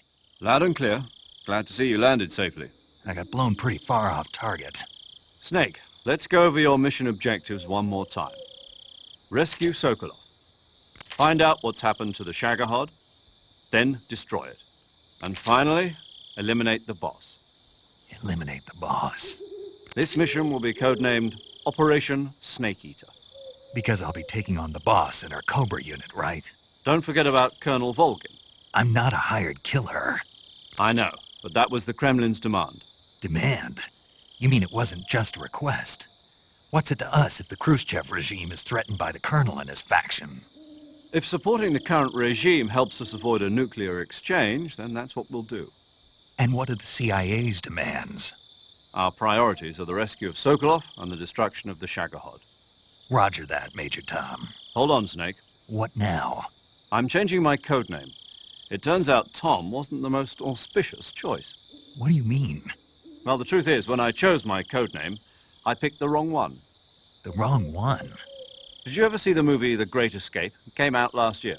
Oh, must have missed that one. Anyway, it's based on a true story about prisoners who escaped from a POW camp in Nazi Germany. The prisoners dig 3 tunnels as part of their plan, but the Nazis find 2 of the tunnels before they're finished. The prisoners succeed in escaping by using the last remaining tunnel. The names of those 3 tunnels were Dick, Harry, and Tom. I get it. You used the name of the tunnel they escaped in as your code name because you thought it would bring you good luck. Yes, that's exactly right. At least, that was the plan. But I got the name wrong. The one they escaped in was Harry. Tom was one of the unlucky tunnels. It was discovered by the Nazis before it was finished. I watched the movie again just to make sure. In fact, I even ordered the actual film from the movie company. yeah, it doesn't sound like the greatest name to use. So what should I call you? You know, let's just use Zero, like we've been doing all along. All right, then. Major Zero it is. We'll start over from square one. From square zero. My frequency is 140.85. Oh, I almost forgot. Paramedic is with us again on this mission. Is this her last chance, too? If we fail, she'll have her medical license revoked. It's more or less the same kind of fate. Her frequency is the same as during the Virtuous mission, 145.73. She'll be recording your mission data as well, just like the last time. That frequency is also the same, 140.96. And there's one more person on your support team. His name is Mr. Sigint. He's an expert on the latest in weapons and equipment technology. You'll be going up against some of the world's most advanced weaponry when you infiltrate the research facility. If you have any questions, just ask him. His frequency is 148.41. Mr. Sigint. Got it. Adam, your KGB contact, is waiting for you at the abandoned factory up ahead. The same factory Sokolov was being held in last week. Yes, meet up with Adam first. He's cleared the way for you to rescue Sokolov. How'll I know this Adam guy when I see him? You'll know once you reach the factory. The whole area's been polluted by the fallout from that nuclear blast. No one else would dare come close. The password is, "Who are the Patriots?" and "Lali Lule Lo." Lali Lule Lo. Gotcha. You've been equipped with a 45 for this mission. Be careful, it's noisy. I thought standard Fox procedure was procure on-site weapons acquisition. The circumstances are different this time. You're now on an official mission for the United States government. It would be necessary to make your presence known to a certain extent, to the Khrushchev regime at the very least. But remember, this is still a sneaking mission. Snake, if you fail this mission, it will mean an all-out nuclear war. Keep that in mind and proceed with extreme caution. Understood. Commencing Operation Snake Eater.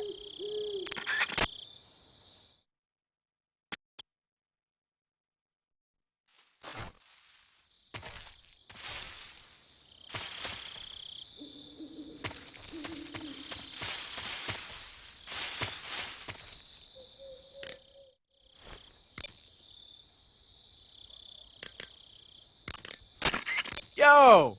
You're Snake, aren't you? And you're Sigint? None other. I heard that you're an expert on weapons, equipment, and cutting-edge technology. Close. Huh? I am the expert on weapons, equipment, and cutting-edge technology. Ah. I'm the guy that designed your trank gun, active sonar, and motion detector. If you want to know anything about weapons or equipment you find in the field, just send me a message and ask. Later. Sounds like the Cobra unit's members' names came from the specific emotions they each carry into battle. Emotions? Yeah. For unbearable torment, the pain. For true oblivion, the end. For infinite rage, the fury. For absolute terror, the fear. And for unsurpassed bliss, the joy. The joy? It's another name for the boss. Because of the joy she feels in battle, I suppose. Ah. During the war, she had a partner named the Sorrow. Sorrow and joy. They say there couldn't have been a more perfect pair. Cure. Yeah. I can see you still know how to nag. You're welcome. And I can see you still don't know when to keep your mouth shut. Maybe so. By the way, I heard you're going to lose your medical license if this mission fails. Yes, there was talk of that, but the mission won't fail, will it? Of course not. Good. I believe in you. But you know what? I really don't care about my medical license.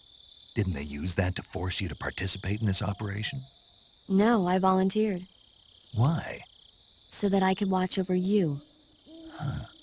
Snake, you're the best agent I've ever seen. But you push yourself too hard. You're reckless. Someone has to stop you from getting into trouble. Paramedic. Snake, it's so good to hear from you again. Same here. It's been a week, hasn't it? 4 days, actually. Huh? I visited you in the hospital. You were still unconscious, though.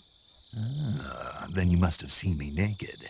Yeah, but you were all wrapped up in bandages and tubes, so I couldn't do anything but look. Better luck next time. Let's hope so. But seriously, don't forget that you were like that until just yesterday. In fact, you really shouldn't even be on this mission. Keep an eye on your stamina gauge. If you start to run low, don't push yourself. Eat something to replenish your stamina. And try not to get yourself hurt. If you're wounded or get bitten by a venomous animal, go into the survival viewer immediately and treat yourself using Cure. Yeah. I can see you still know how to nag. You're welcome. And I can see you still don't know when to keep your mouth shut. Maybe so. By the way, I heard you're going to lose your medical license if this mission fails. Yes, there was talk of that, but the mission won't fail, will it? Of course not. Good. I believe in you. But you know what? I really don't care about my medical license. Didn't they use that to force you to participate in this operation? No, I volunteered. Why? So that I could watch over you. Snake, you're the best agent I've ever seen. But you push yourself too hard. You're reckless. Someone has to stop you from getting into trouble, to make sure you and the boss don't kill each other. So that's why I volunteered. I mean, you couldn't ask for a better guardian angel than me, right? Thanks. Stop right there. You can thank me when you get back. All right.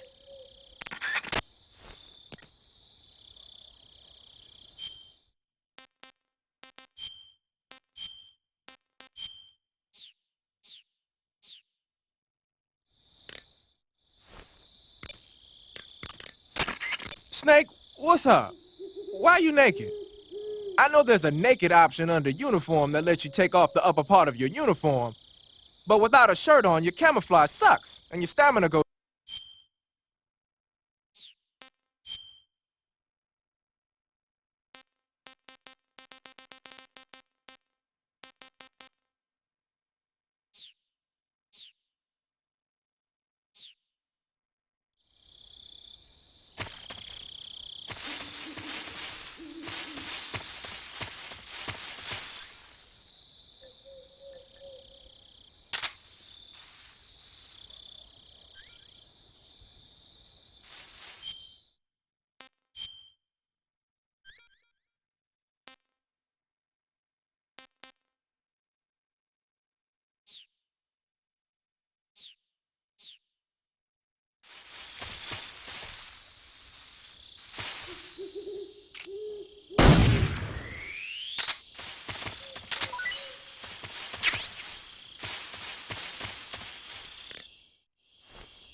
Snake, your first task is to meet up with Adam, the contact provided by the KGB.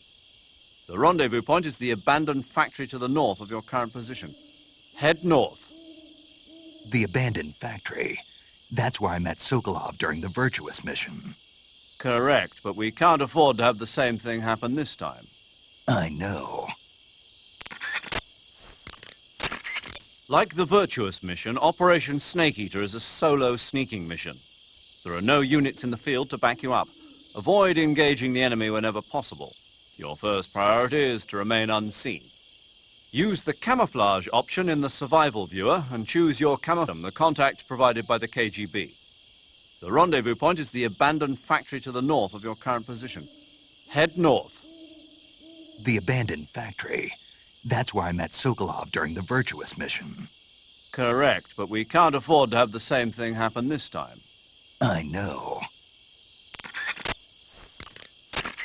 Like the Virtuous mission, Operation Snake Eater is a solo sneaking mission. There are no units in the field to back you up. Avoid engaging the enemy whenever possible. Your first priority is to remain unseen. Use the camouflage option in the survival viewer and choose your camouflage wisely. Proceed with caution. Snake, unlike the Virtuous mission, this is a night operation.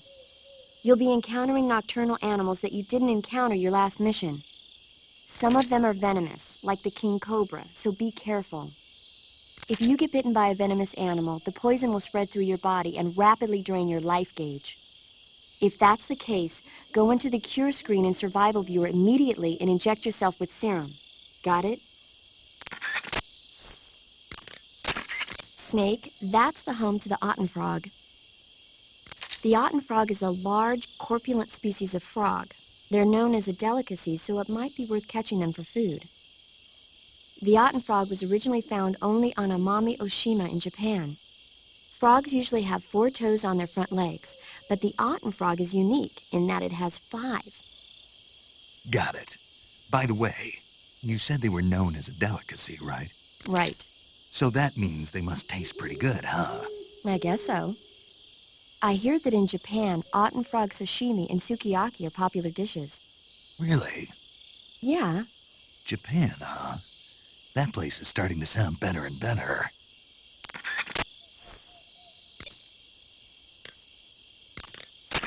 Hey, you've got an M1911A1. Yeah, a 45. 50 years since the Army adopted the first model, and they're still using them.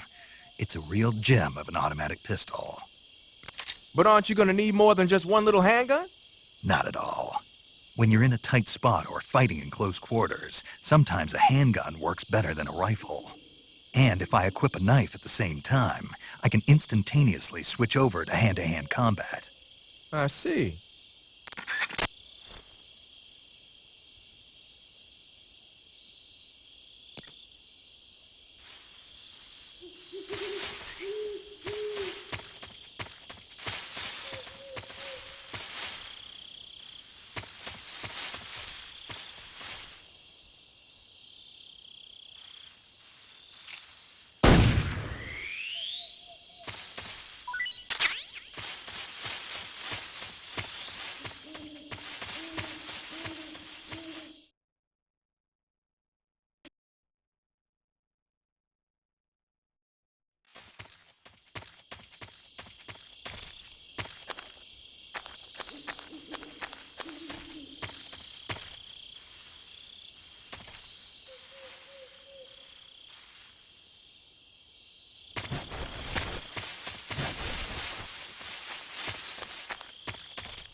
You just heard a horse? Yeah. You sure it wasn't something else? I know a horse when I hear one. Paramedic, are there any wild horses in Selino-Yask? Do you really expect me to say yes? No. So what should I do? There's only one way through that area. All you can do is move forward. Head towards the sound of that horse. It came from the north. Be careful. Snake, king cobras are making their home in the area you're in now. The king cobra is the world's largest venomous snake. Its large size means that it has a lot of venom to inject. One bite is supposedly enough to kill an elephant. And it's extremely vicious as well, so watch out.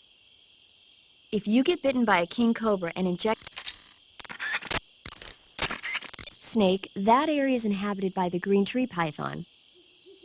The green tree python isn't venomous, so no need to worry. It's fairly docile too, so I don't think it's likely to attack you.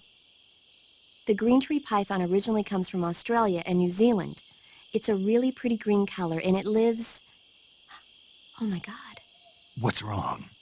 Snake, what did I just say? They come from Australia and New Zealand. No, after that. They're a really pretty green color. I thought so. What was I thinking? Seeing a snake and calling it pretty? What's wrong with that? Everything. When a normal woman sees a snake, she's supposed to scream or get sick or something like that. And you think you're normal? What was that? Nothing. Ah, it's all your fault. Jeez, I'm sorry. But enough of that. What do you mean, enough of that? This is serious. No, I just wanted you to tell me how it tastes. How should I know? Ugh. It was awfully pretty, though.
Looks like death wasn't ready for you yet.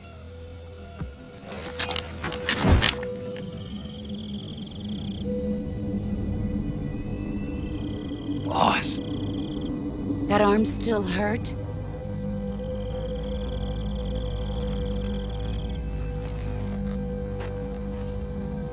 What are you doing here?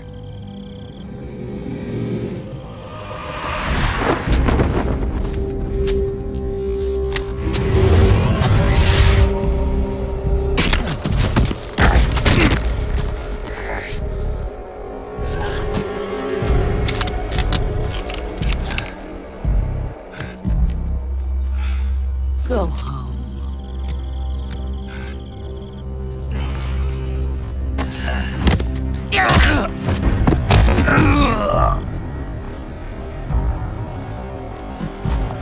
Go home. Gru and my sons are waiting up ahead.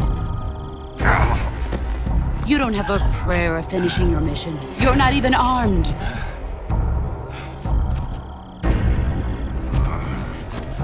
Boss!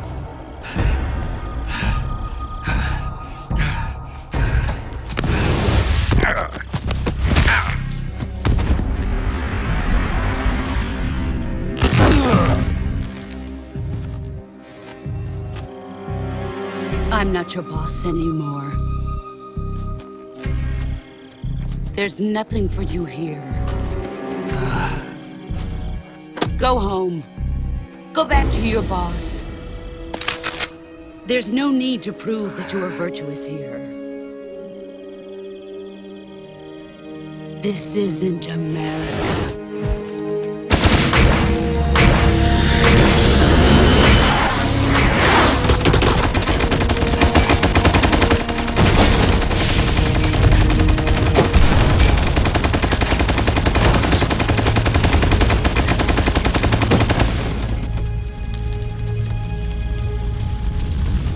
That should stir things up a bit. You'd better hurry.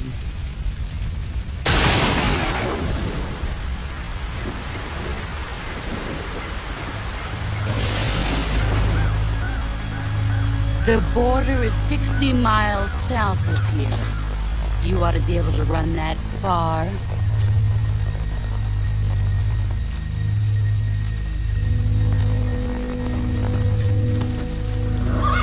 Why'd you defect?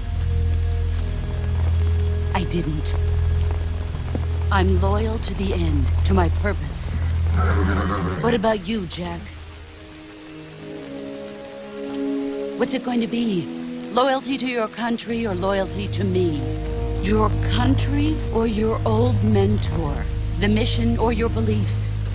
Your duty to your unit or your personal feelings?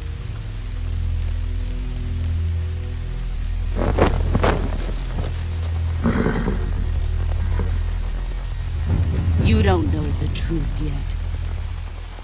But sooner or later, you'll have to choose.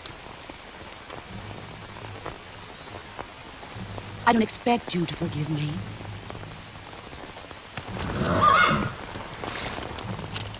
But you can't defeat me either. You know me too well.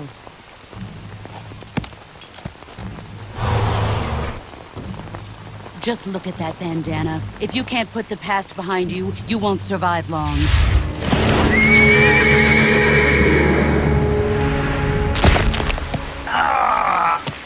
If we meet again, I'll kill you.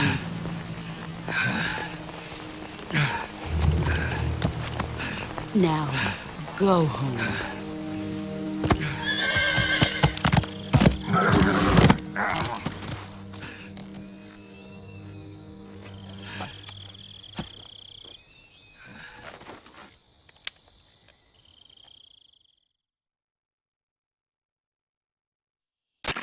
This is Snake.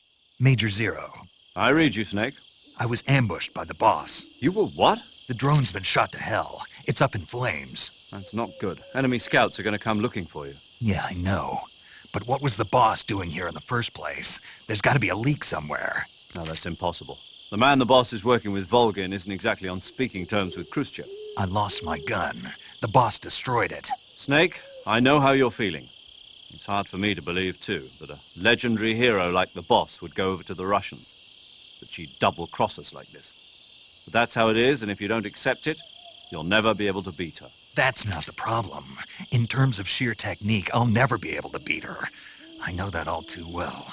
You've got to do it, Snake. She's your enemy and your objective. Enemy? We were together for 10 years, and now you tell me she's my enemy? Enough. Hurry to the factory where Adam is waiting. Scouts have probably already been sent out to investigate the explosion. You've lost your weapon, right? That means you've got no chance of winning in a battle situation.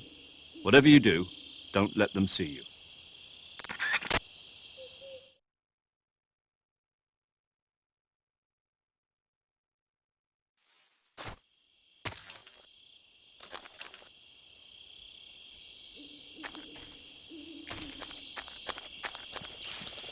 I think I saw something. Huh. I guess I'm seeing things. I think I saw something. Oh, what's wrong?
Seeing things.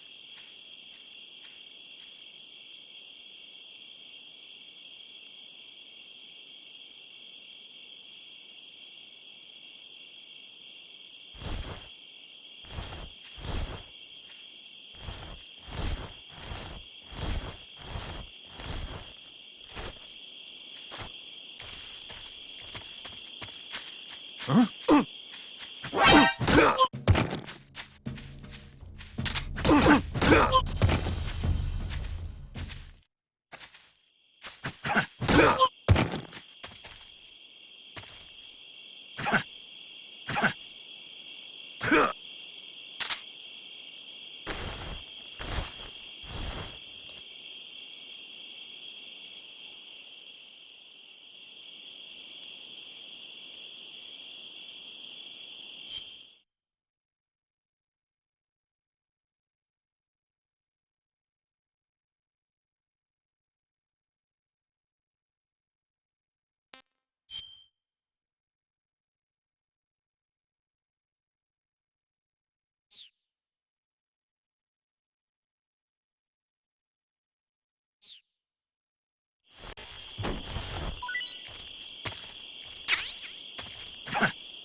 You can hide by lying down and crawling inside of hollow... You can hide by lying down and crawling in... When you're inside a fallen tree, the view automatically switches to the intrusion view. Control is the same as normal intrusion. It's perfect for hiding from enemies. But if your enemies notice you going inside, you'll become target practice. So, be careful. When you're inside a fallen tree,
What?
Who's that?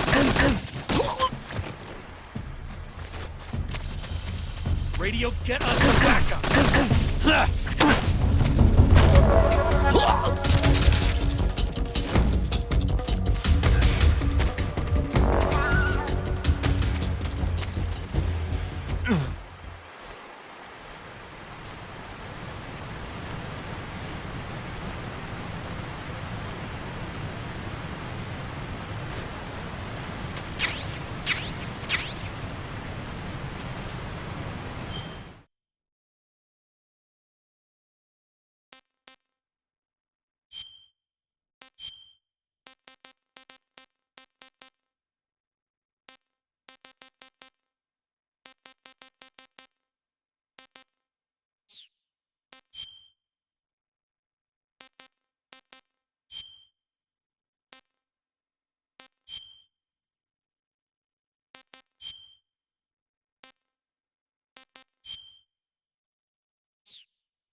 You've arrived at the factory, I see. Yeah, now to meet up with this Adam guy. Good. Go to it. So where is he? We weren't given an exact location. How about a time? Nothing was specified.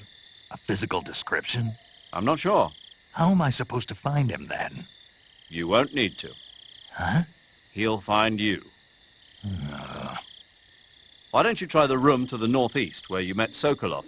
Adam might be in there. Snake, there are rats living in that area. The rats in that area are the descendants of wild Norway rats that were domesticated by humans as pets and lab animals.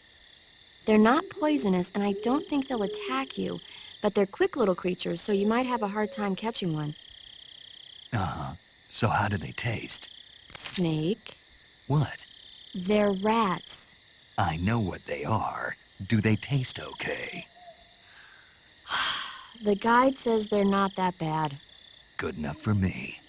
Ugh.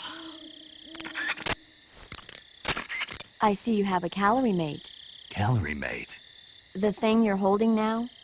Oh, the little block that looks like a cookie? Try it, it's pretty good. Okay. But what is this thing? Never seen anything like it.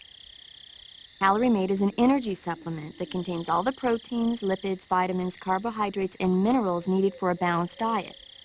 It's a well-balanced food. Because of that, it's just perfect for giving your body the nutrition it needs in combat. It sounds like a space-age food. Real astronaut food is not very good, but that should taste fine. Yeah, and it'll help balance out all this jungle food I'm eating. It's easy and quick to eat, so it's perfect when you're running late for an important mission in the morning. I've never been late for a mission. Really? Aren't you always keeping people waiting? What? It's easy to keep track of your calorie intake and receive the nutrition your body needs, so it's good for losing weight, too. All of the geisha girls in Japan use it for watching their calories. Is that why they're all so slim? Right. And any diet where you eat nothing at all is bad for the body. I see. You seem to know a lot about Japan, don't you? Yes, I love Japan. Pattern clothing, face paint, tactical movements. These are the elements of camouflage that will allow you to deceive your enemy. To camouflage yourself, first press the start button to check out the survival viewer. Then select camouflage and you'll see two more options, face and uniform. Choose face to apply face paint and uniform to change your field uniform. Simple, really. Make sure and choose something that'll match your surroundings. Covering your body is a good start, but a bare face will kill even the best camouflage. If the situation calls for a high camo index, you better break out the face paint. To apply face paint, I heard you fought against KGB troops in the Virtuous mission, but this time you're up against Spetsnaz. Spetsnaz is the Special Forces unit of GRU, the intelligence wing of the Soviet Defense Ministry's General Staff Office. Spetsnaz troops undergo rigorous training in all types of special ops, from assassination and demolition to intelligence gathering. That and Volgan's loaded, man. His unit is one of the best equipped in the entire Soviet Union, if not the best. I heard the enemies you encountered in the Virtuous mission were only carrying weapons like AKs and grenades. Well, it ain't that simple anymore. In addition to AKs, some of the patrols you'll encounter might be equipped with Scorpion submachine guns and shotguns. The Scorpion is even lighter than the AK, making it much easier to handle. Basically, a guy with a Scorpion is not gonna miss you as often as with an AK. The shotgun is a powerful weapon. One blast is enough to floor you and you're likely to be seriously wounded. Watch for that, man. The gauge below your life gauge is your stamina. Eat food to recover. You can capture animals alive. That area is home to the Sunda whistling thrush. The Sunda whistling thrush is a bird native to Java and Sumatra. It's distinguished by its large blue body and long beak. It really stands out in the forest. If you're aiming to catch one alive, use the tranquilizer gun. Got it. So... How does it taste? Yeah. I don't know. You don't know? The guide doesn't say. I guess there's no reason you couldn't eat them. Oh, I see. But it's nice and plump, so I'm sure it'd make a hearty meal. That's a good point.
That area is home to the... Snake, there are rats living in that area. The rats in that area... Snake, there...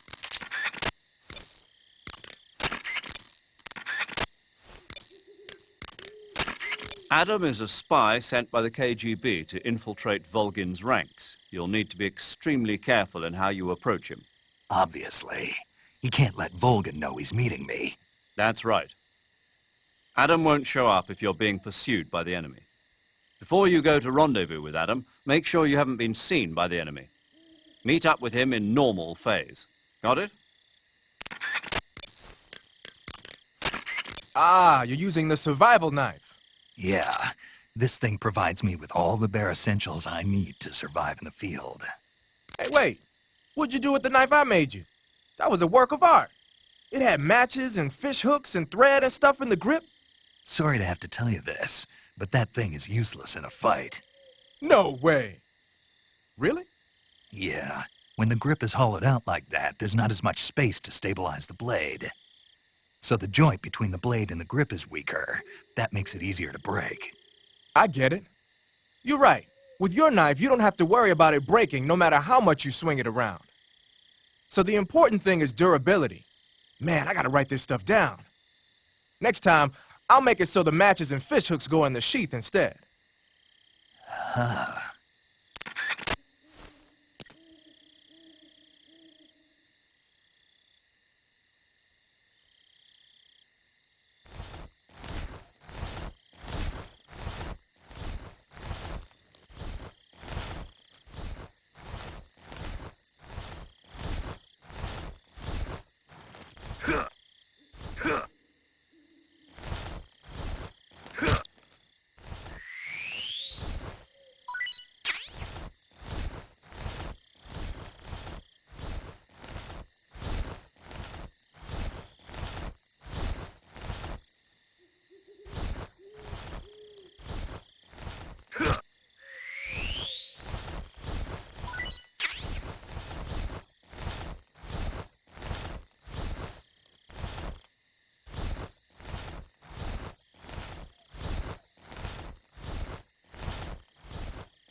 Sorry I'm late.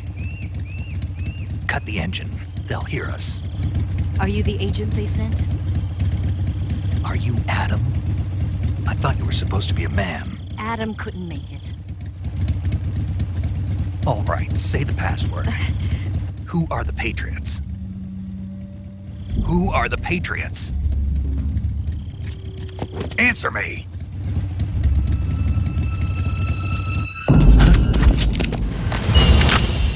We're trapped. Get down!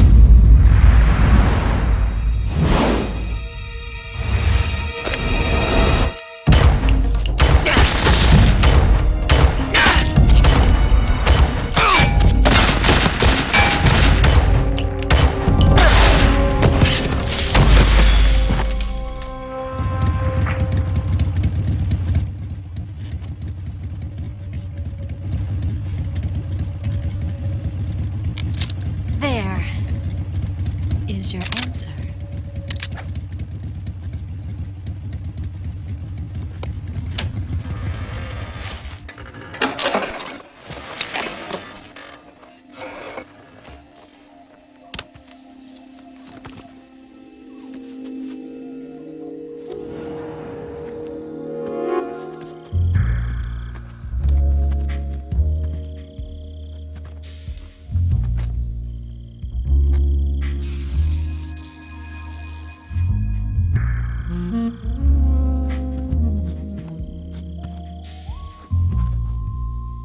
The name's Eva.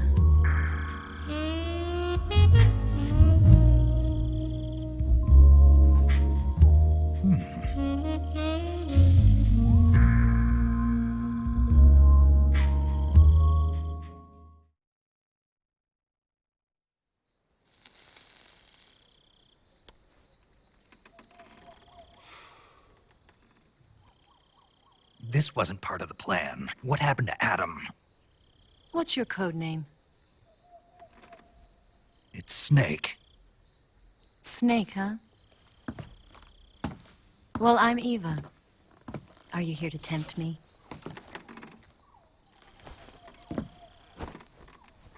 What happened to Adam? Colonel Volgan is a very suspicious man. He decided Adam wasn't the right person for this mission. And you were. Yes, Why? because I can do things he can't.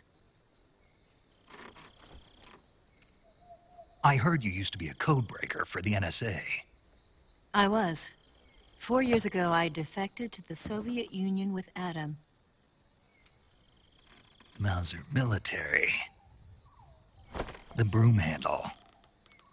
It packs quite a punch. Nice to have when you're on a bike.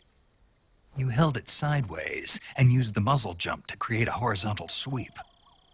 That was impressive. Bet you've never seen that technique in the West. It's imitation, isn't it? Yeah. It's a Chinese Type 17 pistol. Around here, even that's hard to come by. Don't worry, though. The one I've got for you is American-made.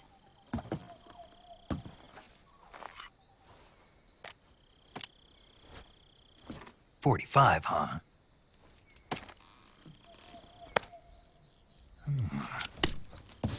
Incredible. Do you like it? The feeding ramp is polished to a mirror sheen. The slide's been reinforced, and the interlock with the frame is tightened for added precision. The sight system is original too. The thumb safety is extended to make it easier on the finger. A long type trigger with non-slip grooves. A ring hammer. The base of the trigger guard's been filed down for a higher grip. And not only that, nearly every part of this gun has been expertly crafted and customized.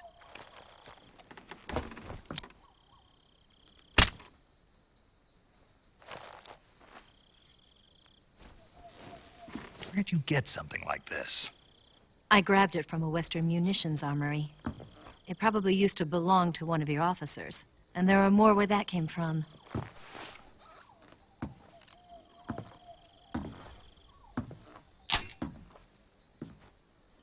You had this with you, didn't you? Better take this too. What's that? A disguise to make you look like a scientist. A disguise? Yes. You're here to rescue Sokolov, right? Sokolov's still safe then? Yes. He's being forced to continue his work on the Shagohod. Where? At the lab. They've got a whole army of scientists there developing new weapons. Security is tight, but if you disguise yourself as a scientist, you might be able to sneak in. Can we get Sokolov out of there? We'll see, won't we? Tell me how to get to the lab. The safest way in is from the rear. First, you'll need to head north through the jungle. You'll come to a heliport used for shipping materials. Pass the heliport and continue north, and there will be a large crevice. Descend into that area, and you'll reach a cave. Move through the cave, and you will arrive at a mangrove swamp.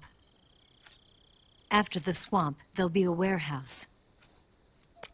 Make your way through the warehouse, and you'll come out just south of the lab. Got it. And just what are you doing there? In close-range combat, a knife can sometimes be more useful than a gun. By doing this, I'll be able to hold a knife at the same time and still keep the gun steady. That way, I can instantly switch between a gun battle and a knife fight.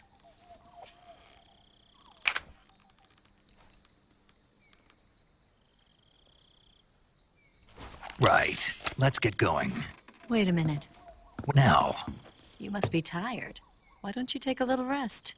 I'll be fine. You'll never make it in your condition.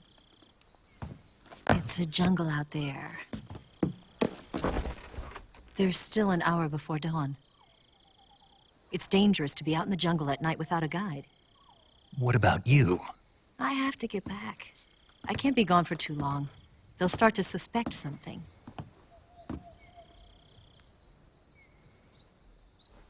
Don't worry. I'll keep you updated over the radio. That's it? My orders are to provide you with information. Nothing more. Oh. You look disappointed. All right, then. I'll do something special for you.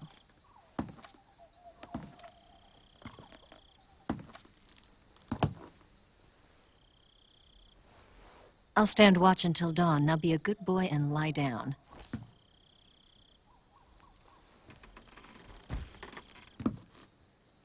What's the matter?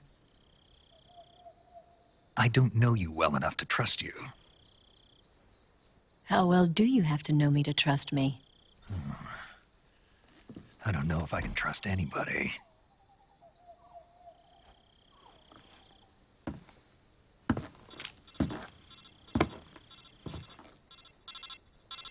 Gonna get that?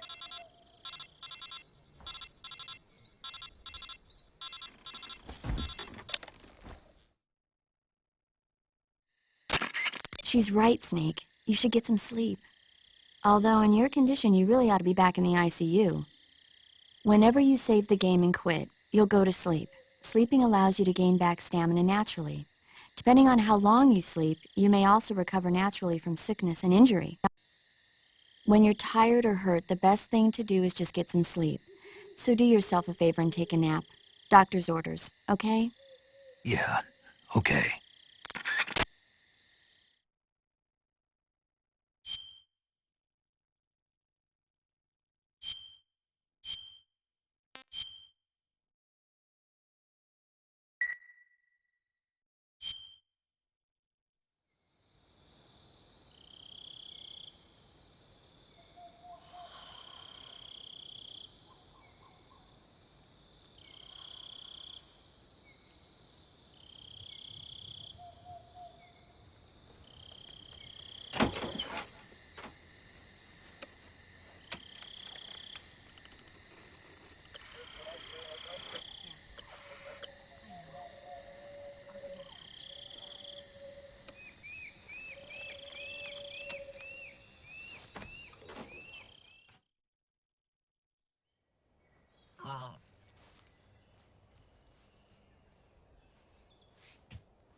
What's the matter?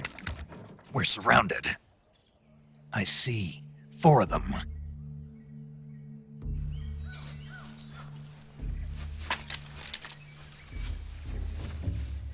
We've got company. It's the Ocelot unit. Let's get out of here. Hurry! Don't forget your gear. Here, give me a hand.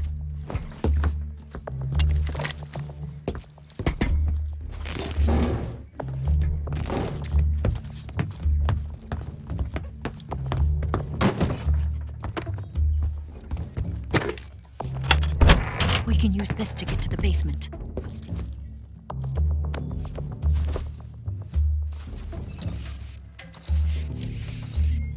Damn it! Ocelot. I'll get past them on my bike. I'll call you later. Okay, I'll keep them busy. Huh? Don't go dying on me now.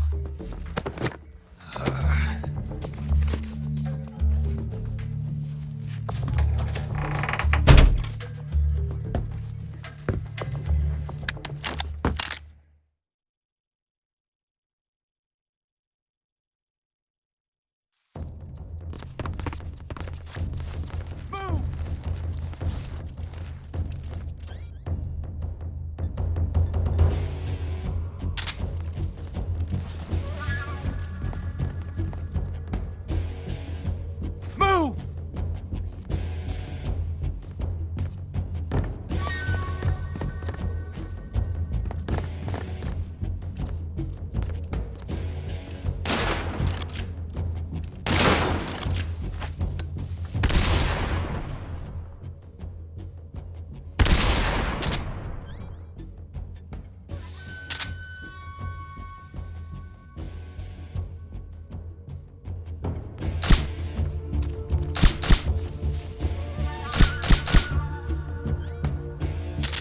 Where's he hiding?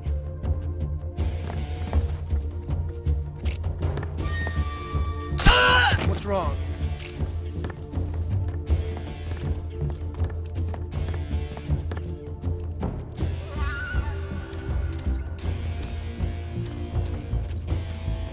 Nothing here.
First, enter the cave through the crevice.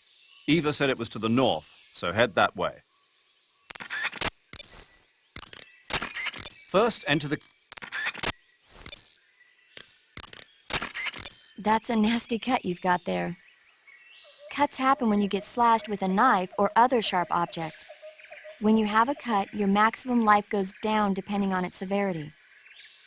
Cuts heal naturally over time, but if you go into cure in the survival viewer and when you get hurt... So, you're wearing woodland face paint. The woodland paint is most effective in forest environments. It'll work best if you use it when infiltrating forest areas.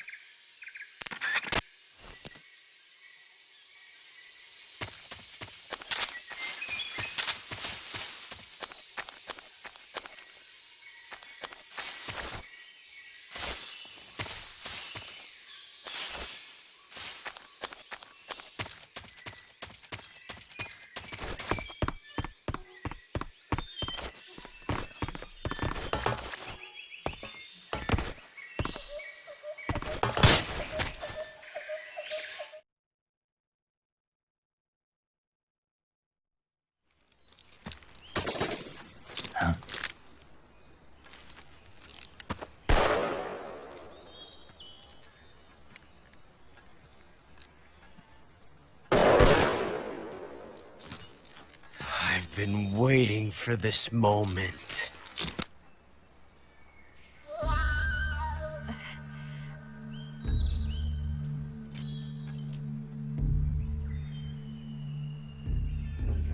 That's it! That's the stance! I don't think so. What? A female spy?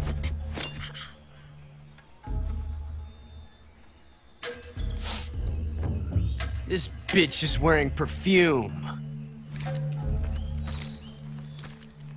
Stay where you are.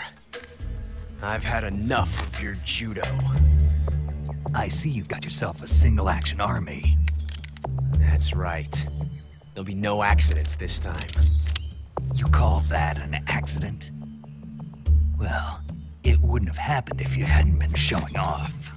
What did you say? It's a nice gun, I'll give you that. But the engraving gives you no tactical advantage whatsoever. Unless you were planning to auction it off as a collector's item. And you're forgetting one more very basic thing.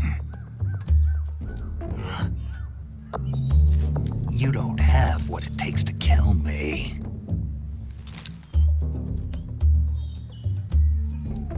We'll see.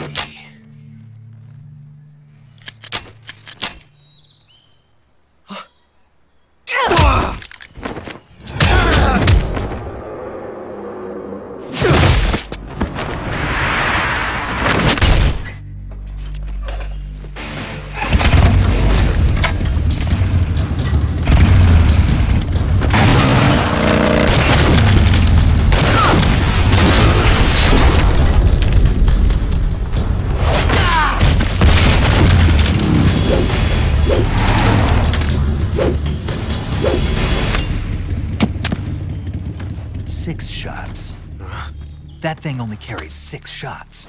The Makarov carries 8. You have to get a feel for how many you have left.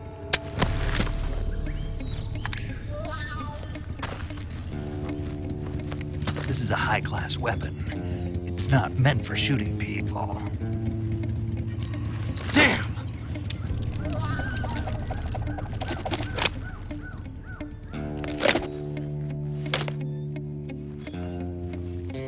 This isn't over yet. Don't. Why? He's still young. You'll regret stopping me.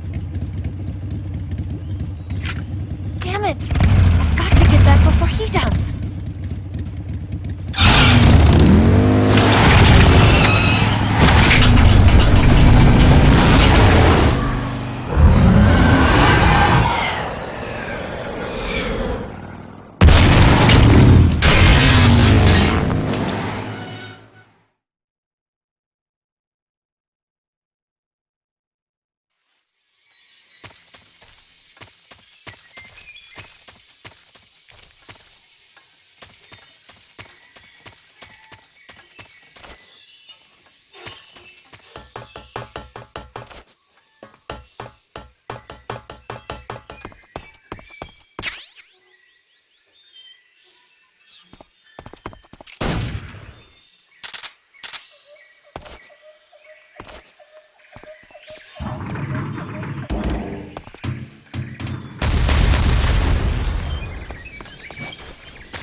Hey, Snake, remember back at the abandoned factory when you whittled the grip of that 45 down? Yeah, I've never heard of a customization like that before. Why the grip? to fit it with a knife. A knife? You're gonna keep the knife and the gun both at the ready? That's the idea. Why would you want to do that? Sometimes a knife works better in close proximity encounters. So I equip both at the same time. That way I can switch back and forth in an instant. Badass. So that's that. CQC. When you get shot, you'll sometimes suffer a gunshot wound. The chance of suffering a serious injury. Burns happen when you're engulfed in. That area is home to the Sunda whistling thrush. The Sunda. It looks like you've got rid of all the ocelots. Yeah. Now proceed with the rescue of Sokolov. According to Eva, you should start by going to the crevice to the north and... Can we trust her? What's that? Eva is with the KGB, isn't she? Can I really believe what she says? How do I know she won't double-cross me? There are no guarantees in espionage, Snake, only calculated guesses. At this point in time, the KGB stands nothing to gain by stabbing us in the back. So you're saying I can trust her? I'm saying the chance that she'll betray you is low. Ah. Of course, we checked the route she gave you against our own data. It looks like a pretty solid infiltration route. It makes good use of weak spots in the enemy's defenses. You shouldn't have any problems. Follow the route Eva showed you and proceed with the mission. Roger. First, enter the cave through the crevice. Eva said it was to the north, so head that way.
Snake, are you there? Eva, Did you miss me? did you make it without any trouble? No one saw me. So you're back with Vulcan. In a matter of speaking. What about the boss? Yeah, she's here too. Better be careful. Thanks, I will. The boss and I get along pretty well, though. I guess we traitors have a lot in common. Why would anyone want to defect? Betraying your country like that, I just don't get it. Are you talking about the boss? Why do you do it? Weren't you born and raised in America? Yes, in a small rural town. I never even knew there were other countries, other cultures, other ways of thinking, until I went to work for the NSA. And one day, I'd found I'd lost faith in the things I'd been taking for granted. What did you see? What was it that made you want to change sides? You wouldn't believe me if I told you. Try me. I saw the universe. The universe? Not the actual universe. The universe as the intelligence community sees it. I realized that the gravity in this universe was holding me back. That's all. People and countries are both changed by their environment and by the times. That sounds like what the boss was saying. There's a world of difference between this country and America. But it's only a difference of position, a difference of perspective. Coming here made me realize something. Half of what I'd been told was a complete and utter lie. The other half was a conveniently constructed lie. Where's the truth then? It's hidden in the lies. Are you lying too? Who knows? I've been trained to make even the most severe falsehood sound like the honest truth. Weren't you? No. I believe because I have to, even if it is a lie. That's part of my mission. I'll have to remember that. If you need me, give me a call on the radio. My frequency is 142.52. See ya.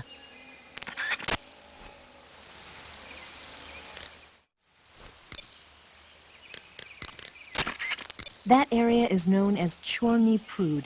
The name means something like the Black Shore in Russian. It got its name from the deep swamp that covers the area. The crocodiles in that swamp are extremely vicious. Apparently, they've already chewed up a bunch of soldiers out on patrol. Now no one even dares to go near the swamp. They said that most of the soldiers who were killed were attacked from behind while they were in the water. You be careful out there. Eva, what kind of unit are those ocelots I fought a little while ago? The Ocelot unit is an elite group composed of soldiers handpicked from among the ranks of Spetsnaz, the Special Forces wing of GRU. They've undergone even more rigorous training than regular Spetsnaz. Their skill with weapons is the stuff of legends. You'll find they're much better shots than the rest of GRU. Watch yourself.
I see you've caught a a milk snake.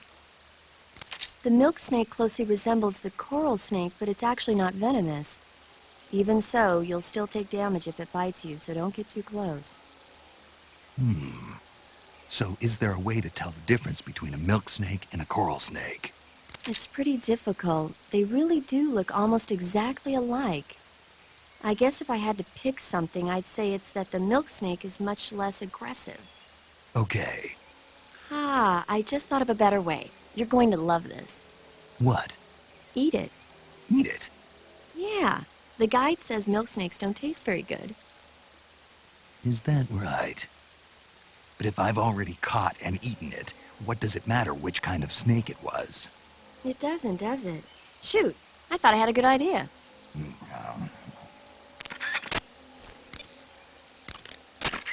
Snake, what are you... How does it look? It looks cool. Huh? It looks cool on you. It does? Yeah. I don't think cool is the right word. Why? What's wrong with it? What's wrong? Don't you think it looks silly? Doesn't it make you laugh? Aren't you going to ask me what the hell I was thinking? No. Oh.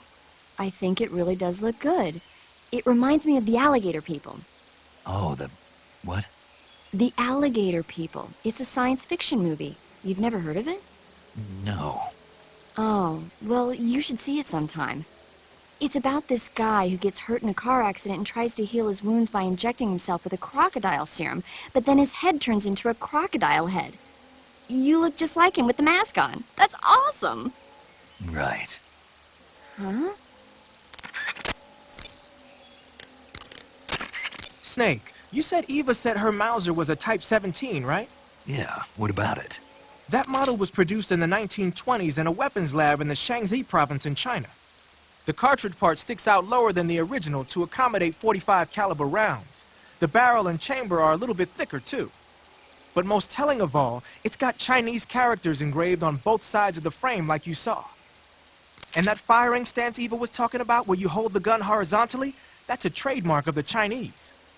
Just like you were saying, when you're firing in full auto mode, the muzzle jump effect gives you a horizontal strafing motion.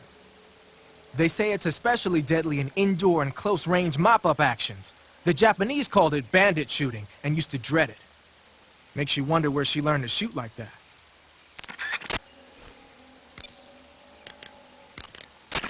That swamp seems pretty deep. It's probably deep enough to dive underwater and swim around. Press the crawl button when you're swimming on the surface to dive. Snake, you'll be helpless if a crocodile attacks you in the water. You can't see behind you when you're swimming, so if you're in a crocodile-infested swamp, keep an eye on your 6. Also, by using your sensors, you should be able to detect crocodiles before they get too close. Do you want to save?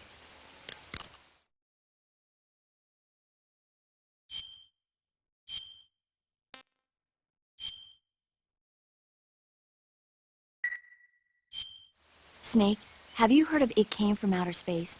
Yeah, you told me already. So this astronomer sees a meteor, but it's really an alien spaceship, right? And the aliens start replacing the townspeople with clones and forcing them to help repair the ship. The 3D effects were quite realistic. I've got all the real I can handle here in the jungle. No, you don't get it. Precisely because it's realistic, with the images jumping out of the screen at you, it makes for a nice escape from reality. I have to admit it made my eyes tired, but it was really intense. Unfortunately, they don't make very many of those movies anymore. When did it come out? I was still in college, so probably about 10 years ago. Guess I'm out of luck then. You know, they're coming out with household versions of video cassette recorders. One day you'll be able to see old movies anytime you want. It'll be like having a movie theater in your own home. Really? It's like if you had a record with movie film etched onto it instead of music. It'll work the same way. You're kidding. No, really. And someday they might make movies where you control the characters yourself. Sounds like magic. It'll happen. Make sure you stay alive to see it, Snake. First, enter the cave through the crevice. Eva said it was to the north, so head that way. The crevice that leads to the cave is still a ways to the north. Keep heading that way.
Who's that?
Who's that?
HQ.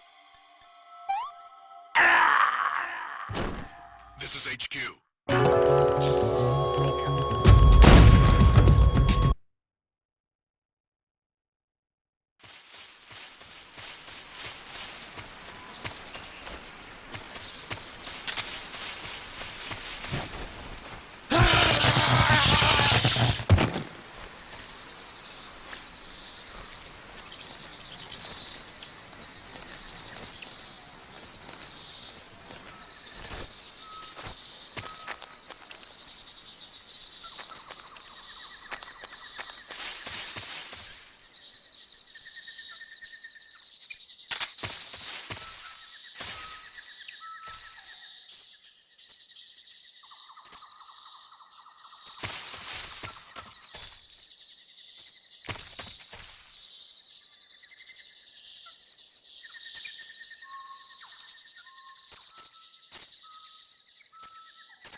radio. Call HQ. HQ. This is HQ.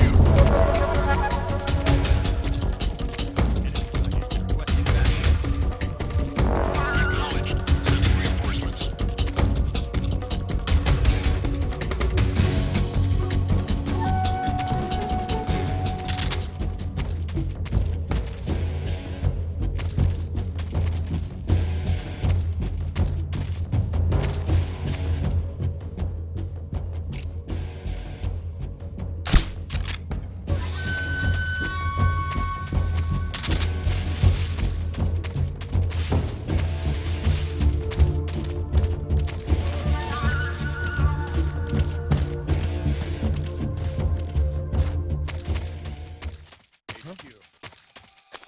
This is HQ. Patrol here. We've lost sight of the enemy. Commence alert formation. Acknowledged. The enemy is still nearby. Pursue and engage him.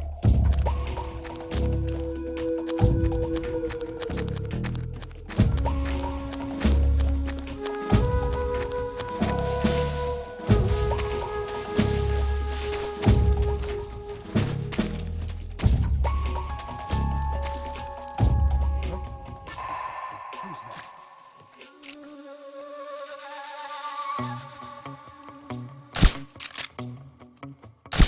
Huh?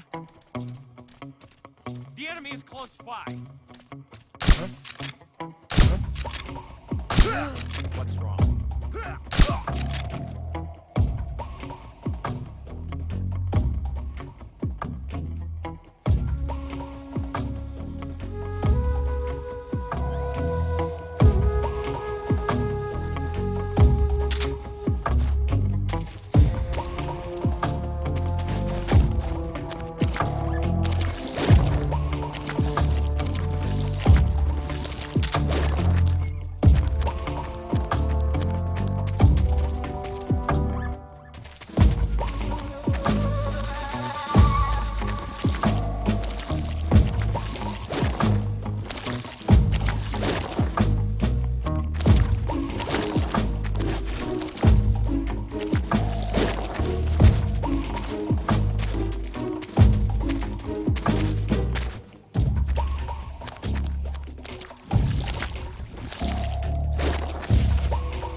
This is HQ. Patrol here. Unable to locate the problem. Understood. Return to your position.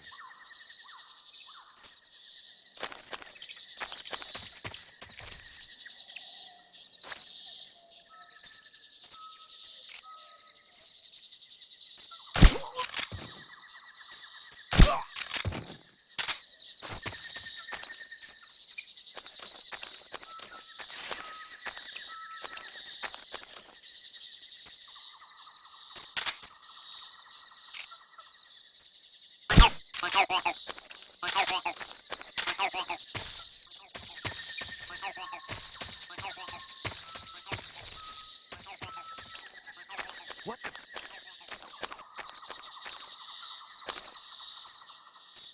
I'm just seeing things.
Huh?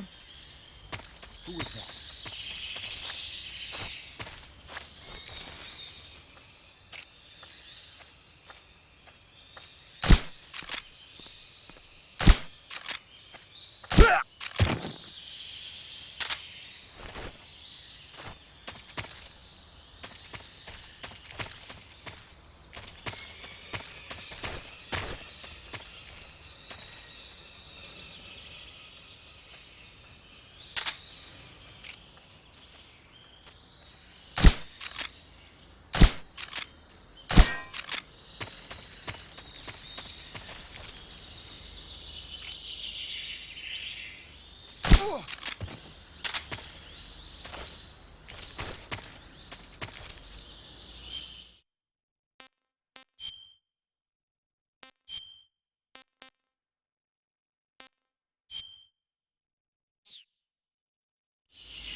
Who's that?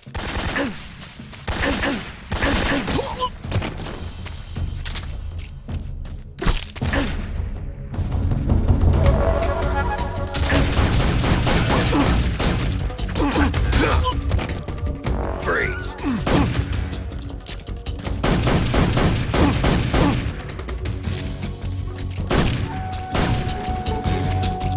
Agent. What's going on? Respond.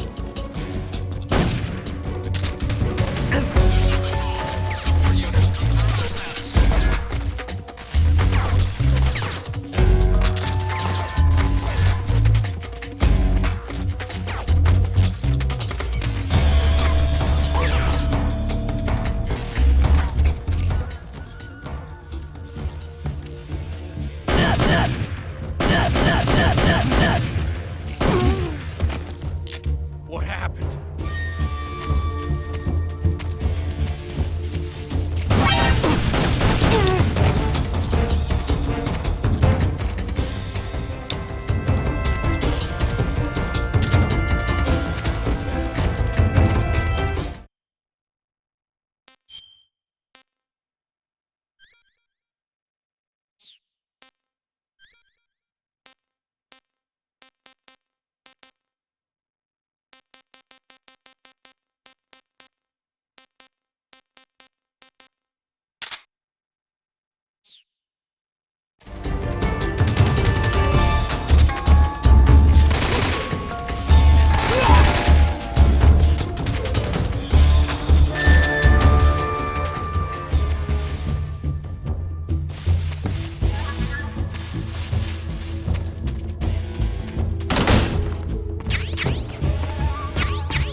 Definitely here somewhere. Flush him out.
Ah, you're here at last. Looks like the boss's info was right.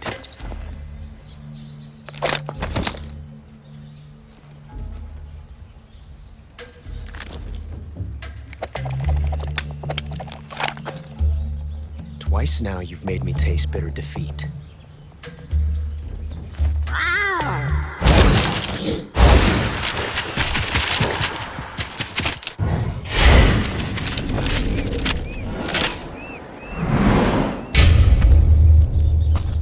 Disappoint the Cobras, but you're mine now. All of you, leave us.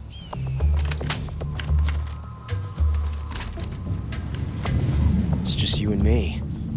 No one to get in our way. Ocelots are proud creatures. They prefer to hunt alone.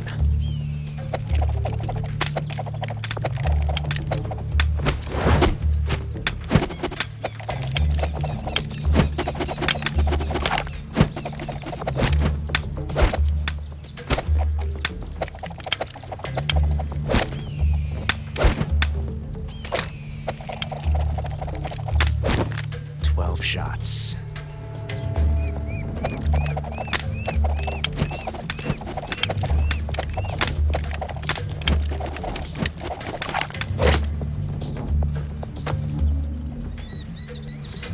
This time I've got 12 shots.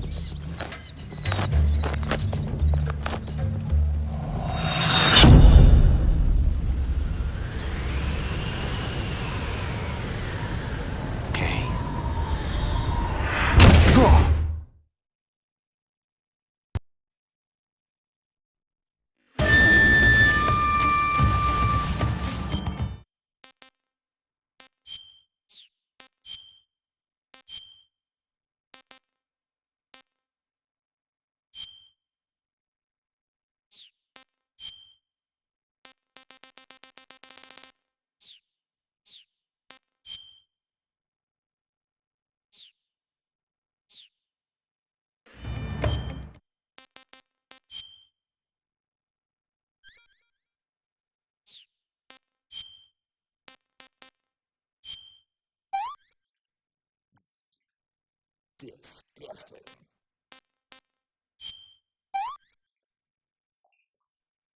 That's tasty.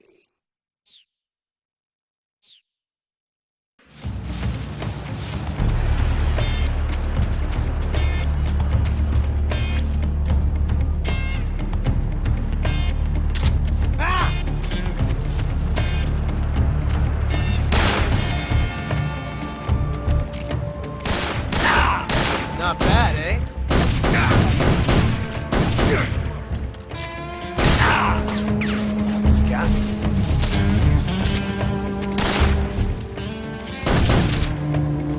won't get away from me!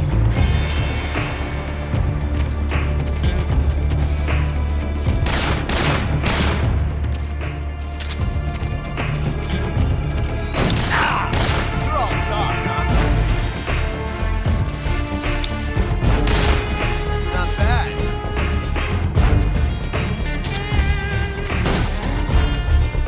I've never felt a tension like this before. That's so different from simply changing a clip.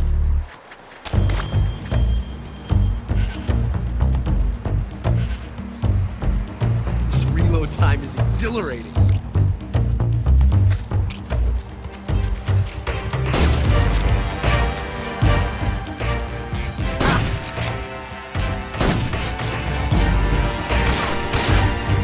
Fast for that one, eh?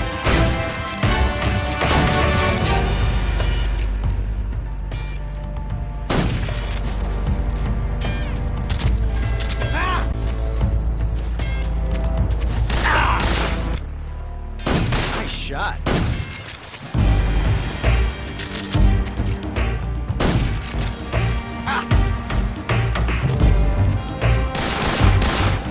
How'd you dodge that one? Too fast for that one, eh?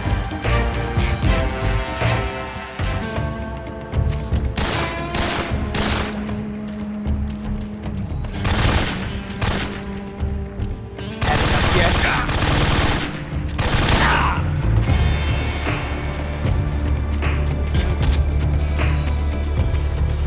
I've never felt a tension like this before. That's so different from simply changing a clip.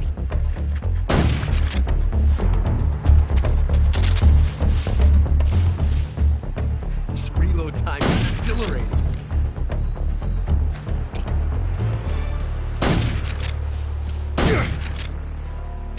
Nice shot.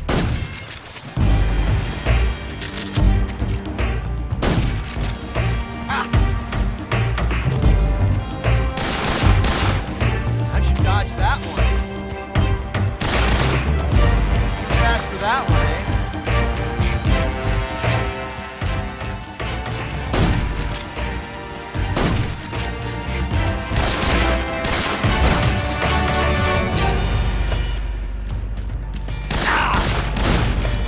From that range, huh?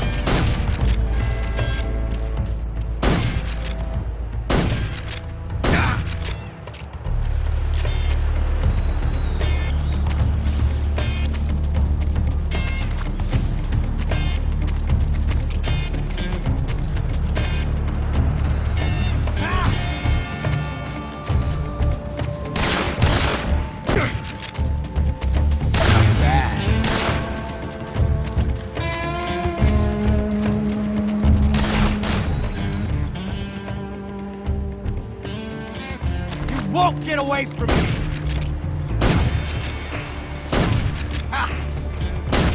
My hat!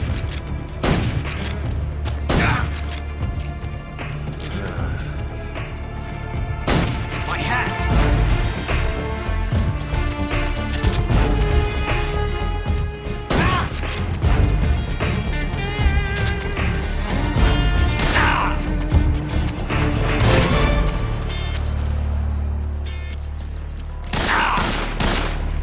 You're all talk, huh?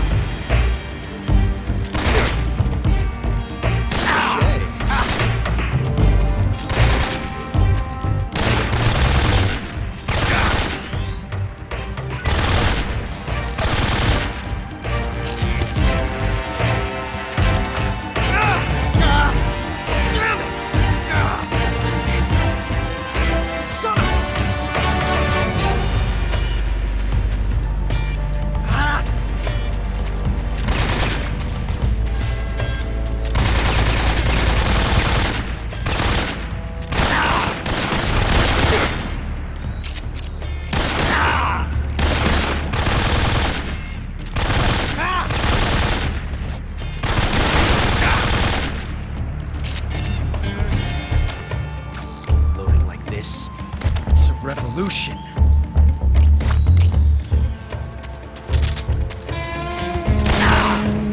That range, huh?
in such a hurry, let's shoot it out some more.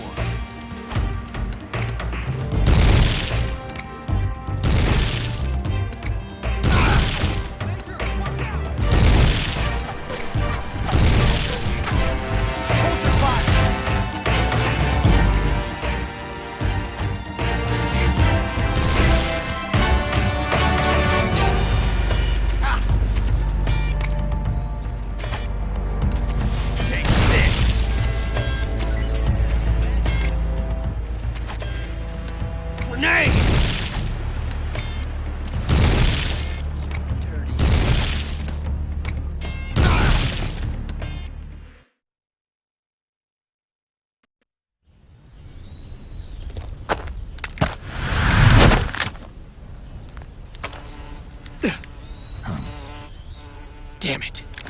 He found us.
You were lucky. We'll meet again.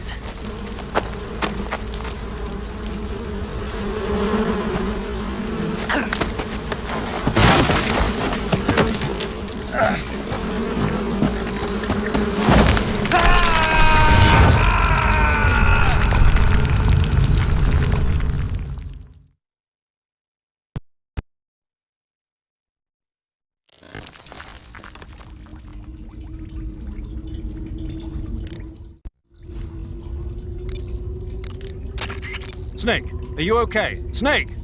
Major. Snake. Are you all right? You're not hurt? No. That was a hell of a drop, but I'm fine. Looks like there's no way back up, though. I see. Well, anyway, it's good to hear you're not injured. Slipping and falling may not have been part of the plan, but getting into that cave was. Proceed further into the cave. The cave seems to be structured like a maze, but there's an exit somewhere. Find a way out of the cave and head for the aqueduct. All right, but it might take me a while to get through this cave. Are you hurt? No. Is it the enemy? Did they set a trap for you? Not that either. Then what is it? It's dark in here. Dark? Yeah, there's no light anywhere. I should have brought a flashlight with me. So what you're saying is that it's going to take you a while because you don't have a flashlight? Right. Snake, if you don't have a flashlight, you should be looking for a substitute. I tell you, American soldiers these days rely too much on ready-made equipment. Here we go again. What was that? Nothing. American soldiers rely too much on ready-made equipment. And not only that, they can't seem to grasp that one piece of equipment can have multiple functions. Back when I was in the SAS, we never had that problem. We were trained to use every piece of equipment in as many ways as possible. If you don't have a flashlight, look for something else. You need to develop flexible, innovative thinking if you want to... Hey, are you listening to me? Yeah, of course I am. First, take a look at what you're carrying with you now. Don't you have anything that can provide you with some light? First, take a look at what you're carrying with you now. Don't you have anything? Snake, those hornets that attacked you while you were fighting Ocelot... I know. They look familiar, like the ones I saw during the Virtuous mission. So it was one of the Cobras? That's what Ocelot was saying, too. Keep your guard up. I will. That area is inhabited by the Taiwanese cobra. The Taiwanese cobra is native to Taiwan and southern China. It's quite vicious and carries a potent neurotoxin in its fangs. Be careful. If it bites you, go into the survival viewer immediately and use the cure option to inject yourself with serum. Sounds interesting. Don't ask me. Huh? The guide doesn't say. If you absolutely have to know, then you'll just have to try it yourself and see. I didn't say anything. But you were going to ask, weren't you? About the taste? Maybe. I'll talk to you later, Snake. By the way, Snake. What? You know the Ocelot unit commander? Ocelot? Yeah, that's not his real name, is it? I wouldn't think so. Is it a code name? You mean like Snake? Yeah. Maybe. Why? Is that strange? No, I was just wondering why he's called Ocelot. Why's that? Well, I looked it up, and it turns out the ocelot is a wild cat whose habitat stretches from the southern U.S. down to northern Argentina. They live in a variety of different environments, from tropical rainforests to savannas. The biggest ones can grow up to 1 meter in length. They're normally solitary creatures, and their diet consists mainly of small animals and fish. During the day, they sleep up in the trees, but at night... Yeah, paramedic. Oh, right. So, the ocelot is an animal that lives on the American continent. But then I wondered, why would a Soviet officer be using the name of an American wildcat? Good question. Maybe it's because he's fast and agile like an ocelot. Yeah, maybe you're right. But why'd you go to all the trouble of looking it up? Because I was curious. Was it helpful? Sure.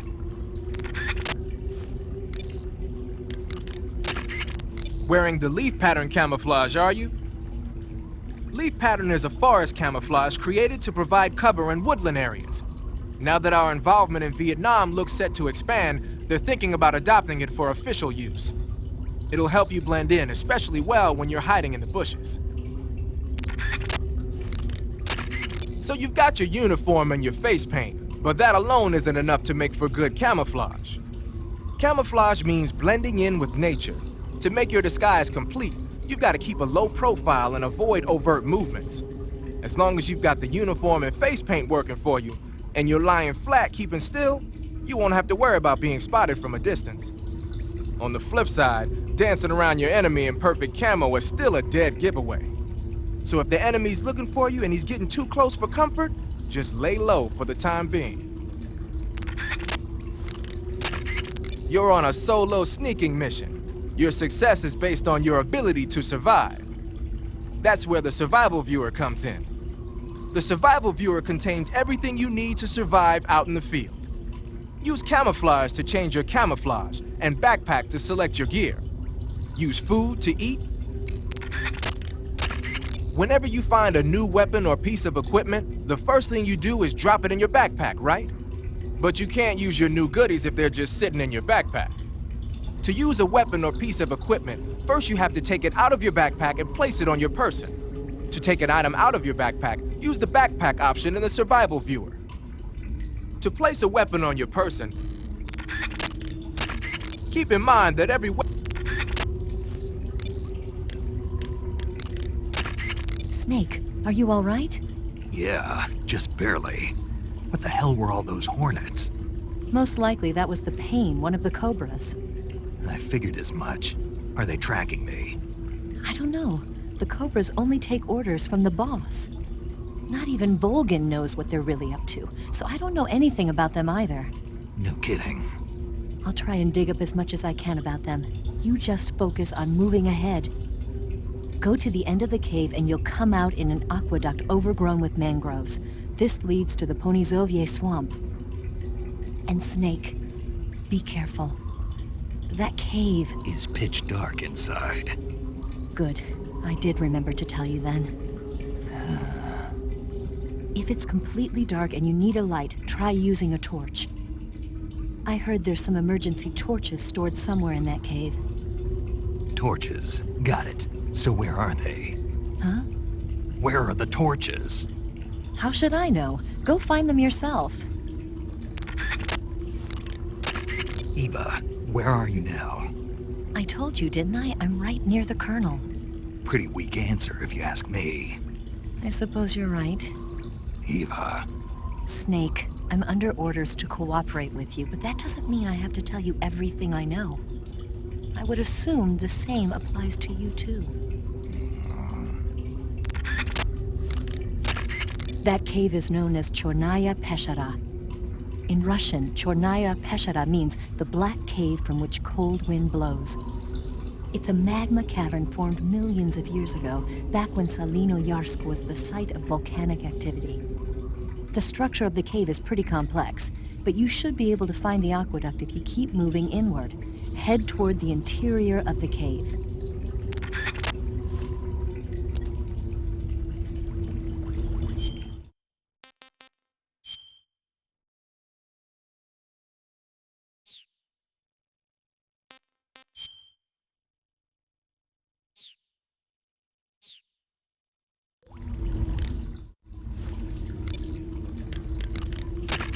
I know you have your cigars. You should at least be able to see the ground in front of you if you use a cigar. Try lighting one up. I know you have your cigar.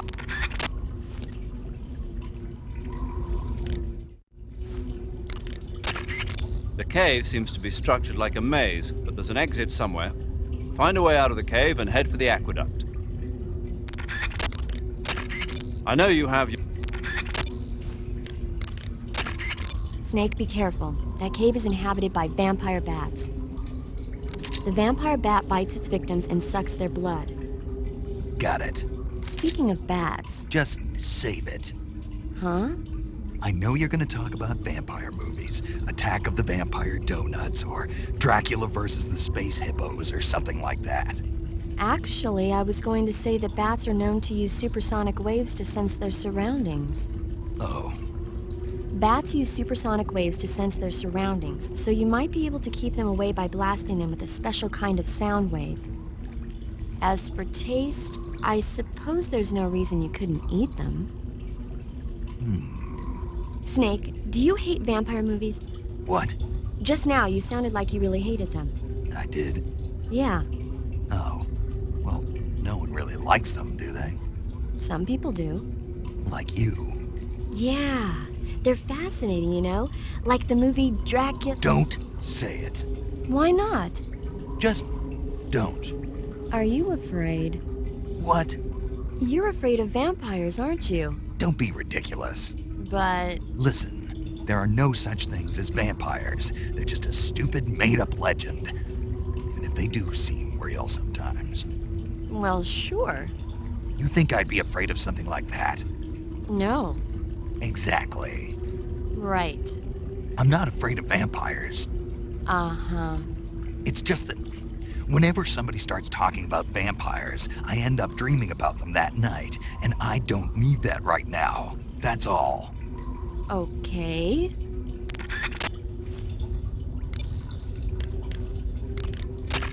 You want to... Okay, good luck, Snake. Thanks. If it's completely dark and you need a light, try using a torch. I heard there's some emergency. You want to save? Hold on a sec.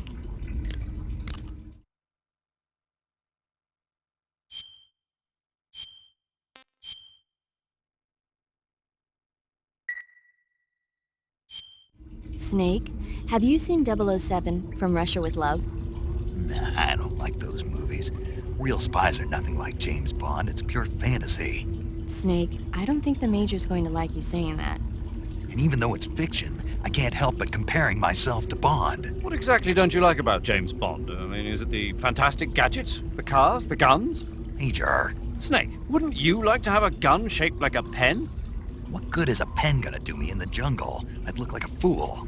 Then what about a snake-shaped gun? You could make it look like you're grappling with a giant snake and then get a shot in on the enemy while they're distracted. Ha. Okay, now you're being ridiculous. We'll make you a snake-shaped gun that folds up and fits into an attaché case. Will you give it a rest? Oh, I get it. You're worried about how to handle the ladies, aren't you? No. I knew it. To tell you the truth, I don't like the idea of playing hanky-panky with enemy femme fatales either. But that's part of Bond's appeal. You could learn a thing or two from him. I mean, what about this Eva? What are you planning to do with her? I don't even trust her yet. No, that's not what I mean. You can't let yourself get involved. This is a game of spy versus spy. She's using you just as much as you're using her.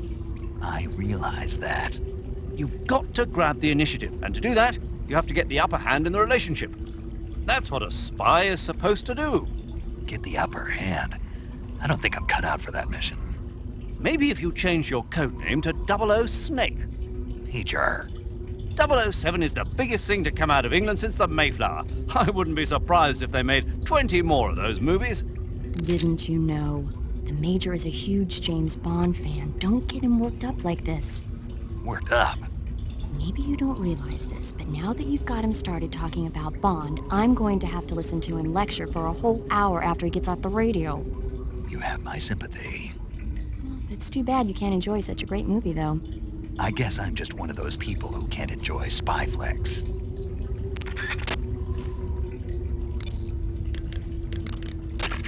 I know you. If it's Snake, it says here you can catch maroon sharks in that area. The maroon shark is found mostly in Southeast Asia, but it's not actually a shark. It's related to the carp. It's also known as the red-finned cigar shark, the river barb, and the sultan fish. Interesting. So how does it taste? According to the guide, it's good, but it's kind of oily and it has a lot of little bones. Fine with me. I never worry about the little things. So I gathered. When you're using the assault rifle, pressing the weapon button will hold it at waist level. That's nice if you need to drop nearby enemies with some speed, but it's difficult to aim straight. If you need to take more accurate shots, like tagging enemies in vital spots from a distance, use the aim button instead. Equip the weapon in first-person view and press the aim button to aim the gun from the shoulder. You can take precise aim with the front and rear sights. When you're focusing on your mark, it will be as accurate as if you were zooming in.